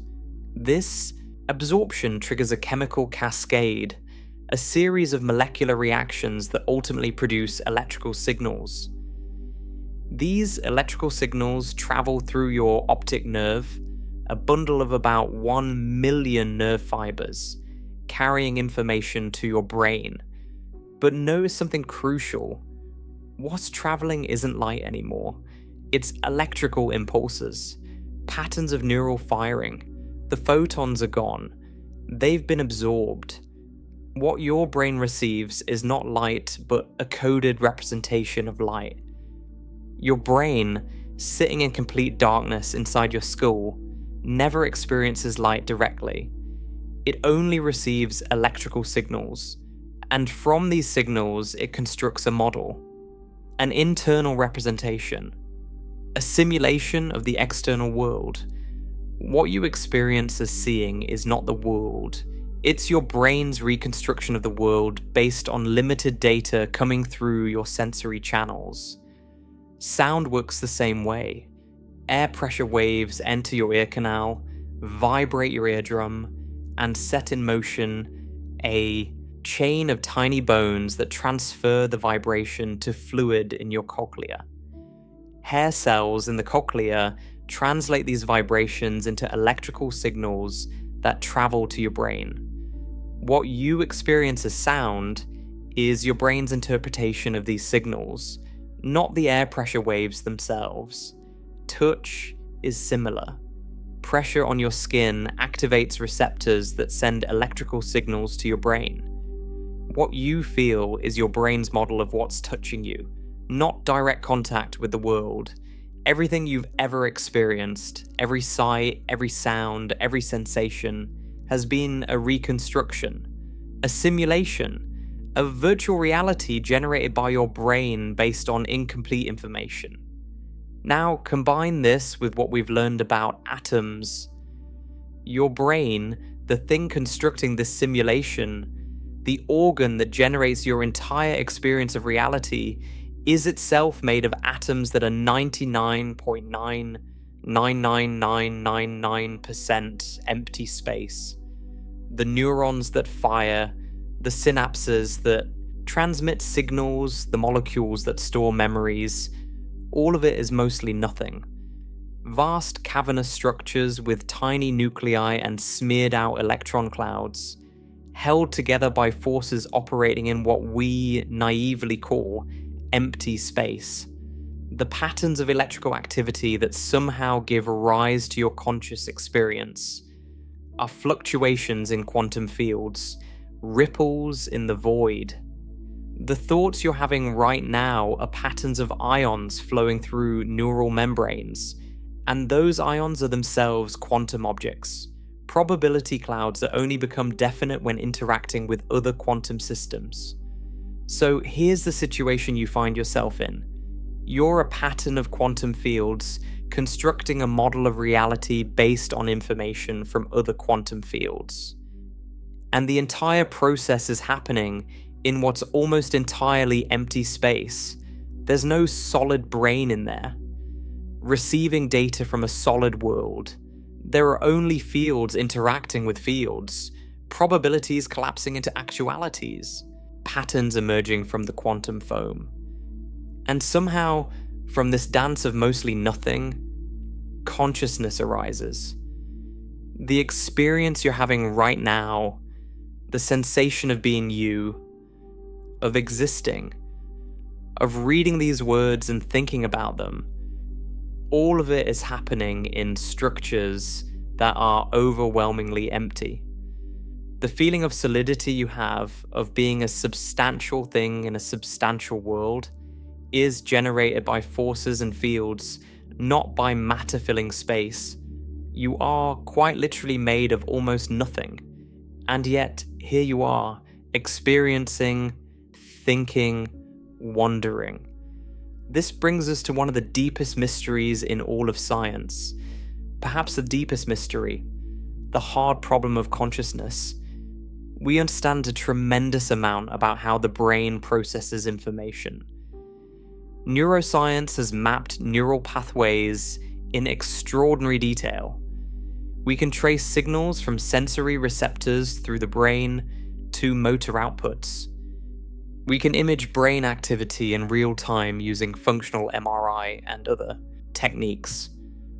We can predict some behaviors based on brain states. We can even manipulate experiences by stimulating certain brain regions, but we have no idea why any of this is accompanied by subjective experience. Why does it feel like something to be you?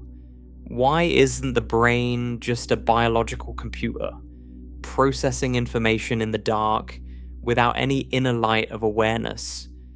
Why are you not what philosophers call a zombie? A being that processes information and responds to stimuli, but has no inner experience whatsoever.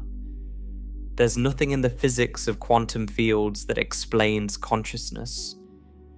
The Schrödinger equation describes how probability waves evolve. Feynman's path integrals calculate the probabilities of quantum events. Quantum field theory describes how particles interact. None of these mathematical frameworks includes anything about what it's like to be something. The equations are about observables and probabilities, not about subjective experience. This is called the hard problem because it's categorically different from the easy problems of consciousness, which are really just extraordinarily difficult problems. The easy problems involve explaining how the brain processes information, how it discriminates stimuli, how it integrates data, how it produces reports about internal states. These are hard to solve, but they're at least the kind of problems science knows how to approach. You can imagine, in principle, explaining all of these functions in terms of neural mechanisms. But the hard problem asks why any of this processing is accompanied by experience. Even if we had a complete account of every neuron and every synapse, even if we could simulate the brain perfectly in a computer, we still wouldn't have explained why there's something it's like to be that brain. The existence of subjective experience seems to require something beyond physics, as we currently understand it. Some physicists and philosophers have speculated that consciousness might be fundamental. Not something that emerges from physical processes, but something that's built into the fabric of reality from the beginning. Perhaps consciousness is as basic as mass or charge, a fundamental feature of the universe that can't be reduced to anything simpler. This idea, sometimes called panpsychism, suggests that all matter might have some form of experience associated with it. Not that electrons are thinking deep thoughts, but that there's some primitive form of awareness, some proto-experience, at the most fundamental level. Complex consciousness like ours would then be what happens when simple experiences combine in the right ways. There's an intriguing connection here to quantum mechanics. Remember the measurement problem we discussed in earlier sections? In quantum mechanics, a system exists in a superposition of states until it's measured, at which point it collapses into a definite state. But what counts as a measurement? What causes the collapse? The standard Copenhagen interpretation of quantum mechanics, developed by Niels Bohr and Werner Heisenberg in the 1920s, treats measurement as something that happens when a quantum system interacts with a macroscopic measuring apparatus. But this raises an obvious question. Measuring apparatuses are themselves made of atoms. They're quantum systems too. Where does the quantum world end and the classical world begin? There's no clear boundary. Some physicists have suggested that consciousness itself triggers the collapse. That observation by a conscious observer is what makes possibilities become actualities. In this view, the quantum superposition persists until it interacts with a conscious mind, at which point one outcome becomes real. This interpretation was taken seriously by some of the founders of quantum mechanics. Eugene Wigner, a Nobel Prize-winning physicist, argued that consciousness must play a role in collapsing the wave function. John von Neumann, one of the greatest mathematicians of the 20th century, included consciousness in his mathematical treatment of quantum mechanics. But most physicists today are skeptical of this interpretation. It seems to give consciousness too special a role, and it raises more questions than it answers. What counts as conscious? Are animals conscious enough to collapse wave functions? What about bacteria? What about computers running artificial intelligence? The truth is, we don't understand consciousness well enough to know whether it's connected to quantum mechanics or not. The two mysteries might be related. They might be aspects of the same underlying puzzle, or they might be completely separate. We simply don't know. Feynman characteristically was skeptical of attempts to bring consciousness into physics. He believed physics should deal with what can be measured and calculated. Fuzzy philosophical concepts like consciousness didn't fit his style of doing physics. He wanted equations, predictions, experiments. But Feynman was also honest about the limits of his understanding. He didn't pretend to have answers he didn't have. In one of his most famous quotes, he said, "I can live with doubt and uncertainty and not knowing." I think it's much more interesting to live not knowing than to have answers which might be wrong. This humility extended to quantum mechanics itself. Feynman believed that no one truly understood quantum mechanics. Not in the sense of grasping it intuitively, not in the sense of having a mental picture of what's really going on. The mathematics works, the predictions are confirmed, but the underlying reality defies human intuition. Let's step back and think about what quantum mechanics tells us about the nature of reality, setting aside the question of consciousness for now. The picture that emerges is profoundly strange. Stranger than any mythology, any religion, any science fiction ever imagined. The quantum world operates by rules that have no analogue in everyday experience. In the quantum world, particles don't have definite properties until they're measured. An electron doesn't have a definite position until you look for it.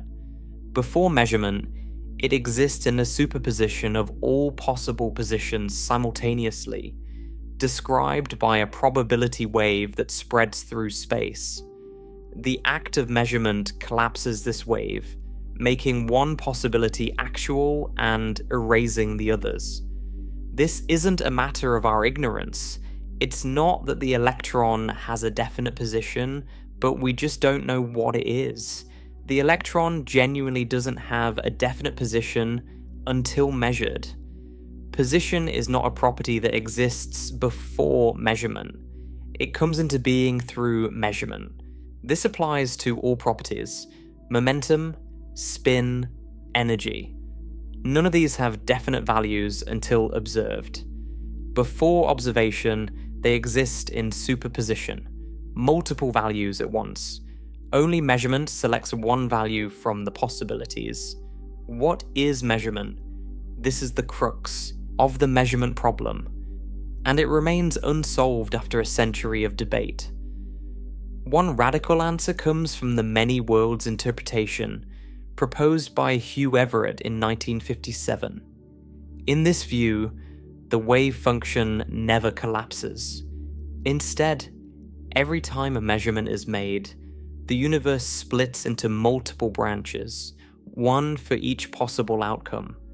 All possibilities become actual, but in different branches of a vast multiverse. Think about what this means. If the many worlds interpretation is correct, you're not one person. You're infinitely many people, one for each branch of the universe that's split since your birth. Every random event that's ever affected you, every quantum measurement that's occurred anywhere in the vicinity of your existence, has spawned countless versions of you in parallel universes. There's a version of you where every coin flip went the other way. A version where you made different choices. A version where random quantum events in your brain led you to think different thoughts, make different decisions, live a completely different life. All of these versions are equally real. You just happen to be experiencing this particular branch. Feynman's path integral formulation resonates with this interpretation. If a particle takes all possible paths from A to B, perhaps it takes all of them, each in a different branch of reality. The path integral sums over all paths because all paths are real. The mathematics doesn't distinguish between possibilities and actualities. It treats all paths equally. Another interpretation, called relational quantum mechanics, proposed by Carlo Rovelli, holds that quantum states are not absolute, but relative to different observers. There's no objective state of the universe, no God's eye view of reality. There are only states relative to particular physical systems. What looks like a superposition from one perspective might look like a definite state from another. In this view, reality is not made of things with properties. It's made of relationships, of interactions between systems. An electron doesn't have properties in itself. It only has properties relative to other systems it interacts with. The universe is a network of relationships, not a collection of objects. These interpretations are all consistent with the experimental predictions of quantum mechanics. They all give the same answers for any measurement you can perform. This means we can't currently distinguish between them using experiments.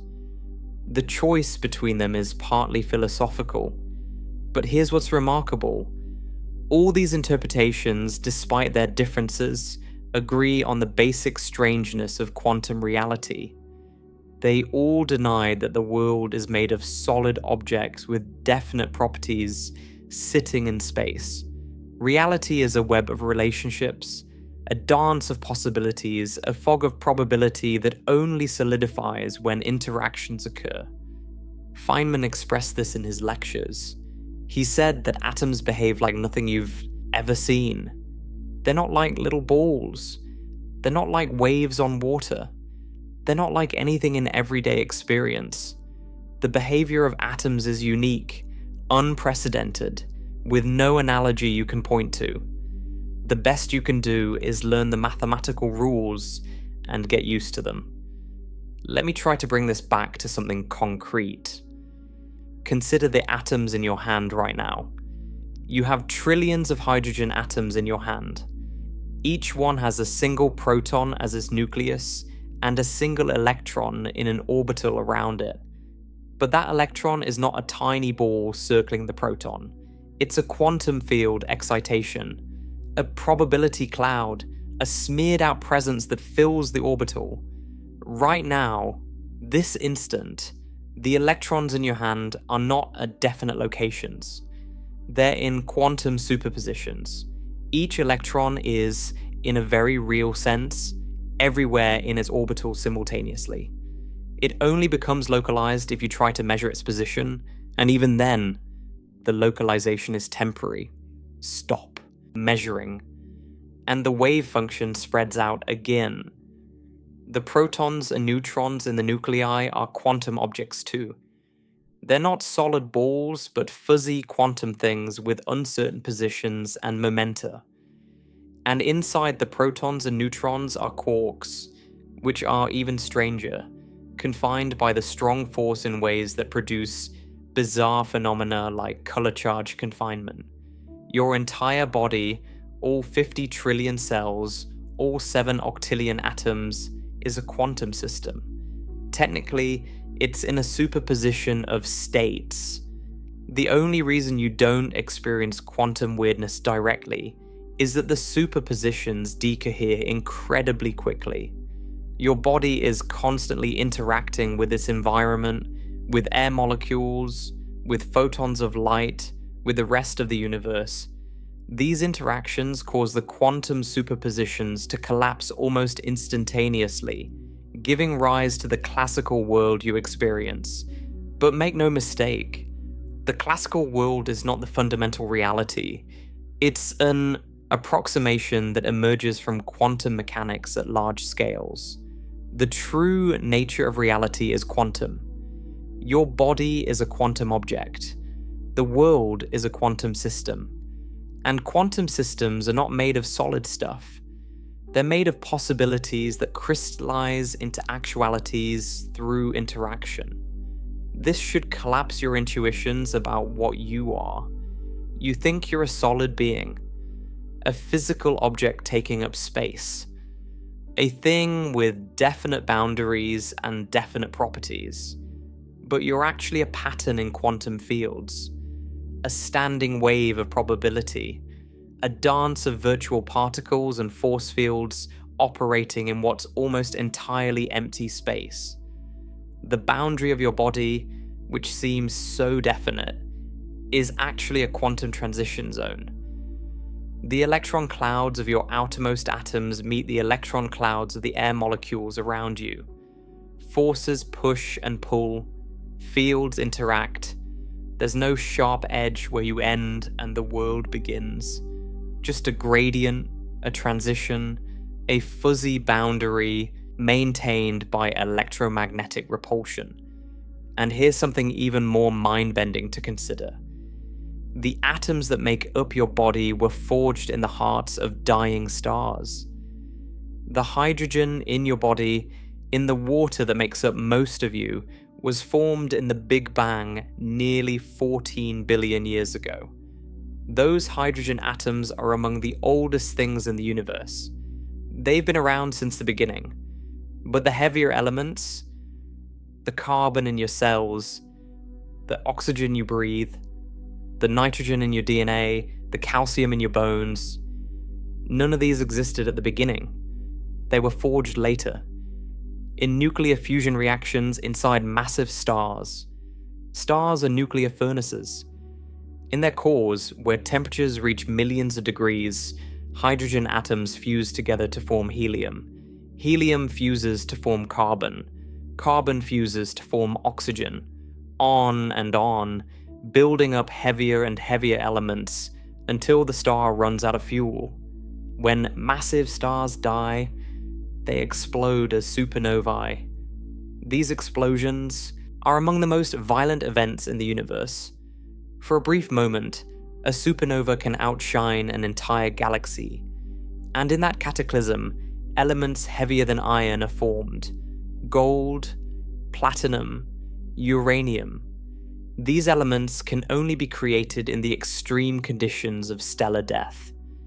The explosion scatters these elements into space. They drift as interstellar gas and dust for millions of years. Eventually, gravity pulls them together. A new star forms, surrounded by a disk of material that coalesces into planets. Earth formed this way about 4.5 billion years ago. The atoms that make up our planet, the atoms that make up you, were forged in stars that died before the sun was born. You are made of star stuff. This isn't poetry, it's literal truth. The carbon atoms in your muscles, the iron atoms in your blood, the phosphorus atoms in your DNA, all of them were created in stellar nuclear reactions and scattered across space in supernova explosions. They drifted for eons before finding their way into the gas cloud that became our solar system, into the planet that became Earth, into the biosphere that became life, and eventually into you. These atoms have been on an extraordinary journey. They've been part of interstellar gas clouds. They've been incorporated into asteroids and comets. They've been part of rocks, of water, of air. They've cycled through plants and animals. They've been part of countless other living things before becoming part of you. And they'll continue after you're gone. When you die, your atoms will disperse. Some will become part of other living things. Some will return to the soil. Some will eventually find their way back to space. The atoms that make you up are borrowed. You're a temporary arrangement, a brief pattern in the eternal cycling of matter. Those atoms, each one mostly empty space, are not solid things. They're quantum field excitations, probability clouds. patterns of possibility. You're not a thing. You're a happening, a process, a verb rather than a noun. Feynman captured this beautifully. He said, "The atoms come into my brain, dance a dance, and then go out. There are always new atoms, but always doing the same dance, remembering what the dance was yesterday. Your sense of continuity, your feeling of being the same person you were yesterday and the person you'll be tomorrow, isn't based on any physical substance persisting through time. The atoms change. They're constantly being replaced. Every few years, most of the atoms in your body are different from the ones that were there before. What persists is the pattern, the information, the dance. You're not your atoms. You're the organization of your atoms. The pattern that persists while the material flows through. This connects to some of the deepest questions philosophers have asked. What makes you you? If your atoms are constantly being replaced, if the physical stuff you're made of is impermanent, what grounds your identity? The answer, it seems, is not substance but pattern, not matter but information. You're a self-maintaining pattern, a stable configuration in the flow of quantum fields, a whirlpool in the river of matter that maintains its shape while the water flows through. Let me close with some reflections on what all of this means. The universe, as revealed by physics, is vastly stranger than any human culture ever imagined. Ancient peoples thought the world was made of earth, air, fire, and water. Medieval philosophers added quintessence, the stuff of the heavens. Modern chemistry discovered atoms, which seemed like tiny, solid balls. Then we discovered that atoms are mostly empty. Then we discovered that the emptiness is filled with quantum fields. Then we discovered that what we call particles are really excitations in those fields. Probability waves that only become definite through interaction. The emptiness of atoms, the quantum fields that fill space, the virtual particles that pop in and out of existence, the path integrals that sum over all possible histories, the possible branching of reality into countless parallel worlds. None of this was dreamed of before the 20th century. It took genius and careful experimentation to uncover these truths. And yet, here we are, evolved beings with brains shaped by natural selection to survive on the African savanna. Our brains evolved to understand the world at human scales, to track predators and prey, to recognize faces and predict weather. We didn't evolve to understand quantum mechanics. The fact that we can understand it at all is remarkable. We've transcended our evolutionary programming. Using mathematics, we can describe realities that our brains were never designed to visualize. We can write equations for phenomena that defy all intuition. We can build machines that manipulate quantum effects we can't even imagine. Feynman spent his life at the frontier of this understanding. He pushed physics forward with brilliant insights and relentless curiosity, and he never lost his sense of wonder. He once said, "I can appreciate the beauty of a flower. At the same time, I see much more about the flower than others see. I can imagine the cells in there, the complicated actions inside, which also have a beauty. I mean, it's not just beauty at this dimension, at 1 centimeter. There's also beauty at smaller dimensions, the inner structure, the processes. The fact that the colors are to attract insects to pollinate is interesting. It means that insects can see color." He saw layers of beauty that most people miss. The flower is beautiful at the visible scale, but it's also beautiful at the cellular scale and at the molecular scale and at the atomic scale. Understanding doesn't diminish beauty, it deepens it. The same is true of atoms. The emptiness of atoms, which might seem like a negation, a lack, is actually an invitation to see deeper beauty.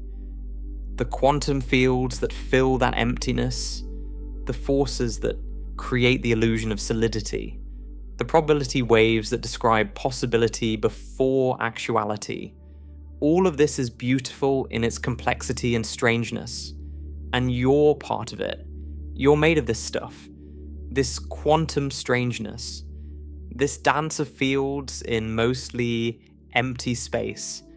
Your consciousness, whatever it ultimately is, has emerged from this quantum substrate. You're the universe's way of knowing itself. Quantum fields that have evolved to contemplate quantum fields. When you touch something, remember that you're not really touching it. Your quantum fields are interacting with its quantum fields across a gap maintained by electromagnetic repulsion. The sensation of touch is real, but direct contact is an illusion. When you feel solid and substantial, remember that you're mostly empty space, held together by forces, animated by quantum field excitations. The solidity is real as experience, but the underlying reality is almost entirely void. When you think about your own existence, remember that you're a temporary pattern in eternal fields. The atoms that make you up have been cycling through the universe for billions of years. They were forged in stars, scattered in explosions, gathered into planets. They'll continue long after you're gone. You're a brief eddy in the cosmic flow, a momentary configuration that has become aware of itself. This could be terrifying. The vision of reality that physics presents is alien and inhuman. There's no inherent meaning in quantum fields. There's no purpose written into the equations. The universe doesn't care about us in any personal sense. It just is what it is, following its mathematical rules, indifferent to our hopes and fears. But it can also be liberating. If meaning isn't inherent in the universe, we get to create it. The love we feel, the beauty we experience, the connections we make, these are real even if they emerge from quantum fields in mostly empty space. Meaning doesn't have to be built into the fabric of reality. It can be something that emerges, like consciousness, like life, like the pattern that is you. Feynman found deep joy in understanding the universe, even knowing its strangeness. He found beauty in physics, meaning in discovery, connection in teaching. He didn't need the universe to care about him. He cared about the universe, and that was enough. So here's the final picture. You're a pattern of quantum fields that are mostly empty space. The atoms that make you up are vast, cavernous structures with almost nothing inside them. The solidity you feel is electromagnetic repulsion. The mass you carry emerges from interactions with the Higgs field. The consciousness you experience arises somehow from quantum processes in your brain. And you're here, now, thinking about all this. A temporary arrangement of eternal atoms. A brief eddy in the flow of quantum fields. A conscious being in a universe that produces consciousness without seeming to require it. That's the mind-collapsing truth about reality. You're mostly empty space, made of quantum fields, in a universe that's stranger than anything we ever imagined. And yet you experience, you think, you wonder, you love. The emptiness is full of meaning if you look at it right. Feynman would have liked that, I think. He always said that the truth is more magical than any magic, more wonderful than any fairy tale. The emptiness of atoms isn't a diminishment. It's an invitation to see reality clearly, to understand what we really are, to marvel at the strangeness and beauty of existence. The next time you touch something, Remember the quantum fields interacting across the gap. The next time you feel substantial, remember that you're mostly nothing in the best possible sense. The next time you wonder about reality, remember Feynman's words. Nobody understands quantum mechanics. But that's okay. Understanding isn't the only way to appreciate something. Sometimes wonder is enough. Sleep well tonight. The atoms in your pillow are almost entirely empty space. The atoms in your head are the same. And somehow the interaction of these vast, cavernous, mostly empty structures produces rest and dreams and the experience of being alive. The universe is strange. You're stranger still for being part of it and knowing it. And that strangeness is beautiful beyond words. Good night.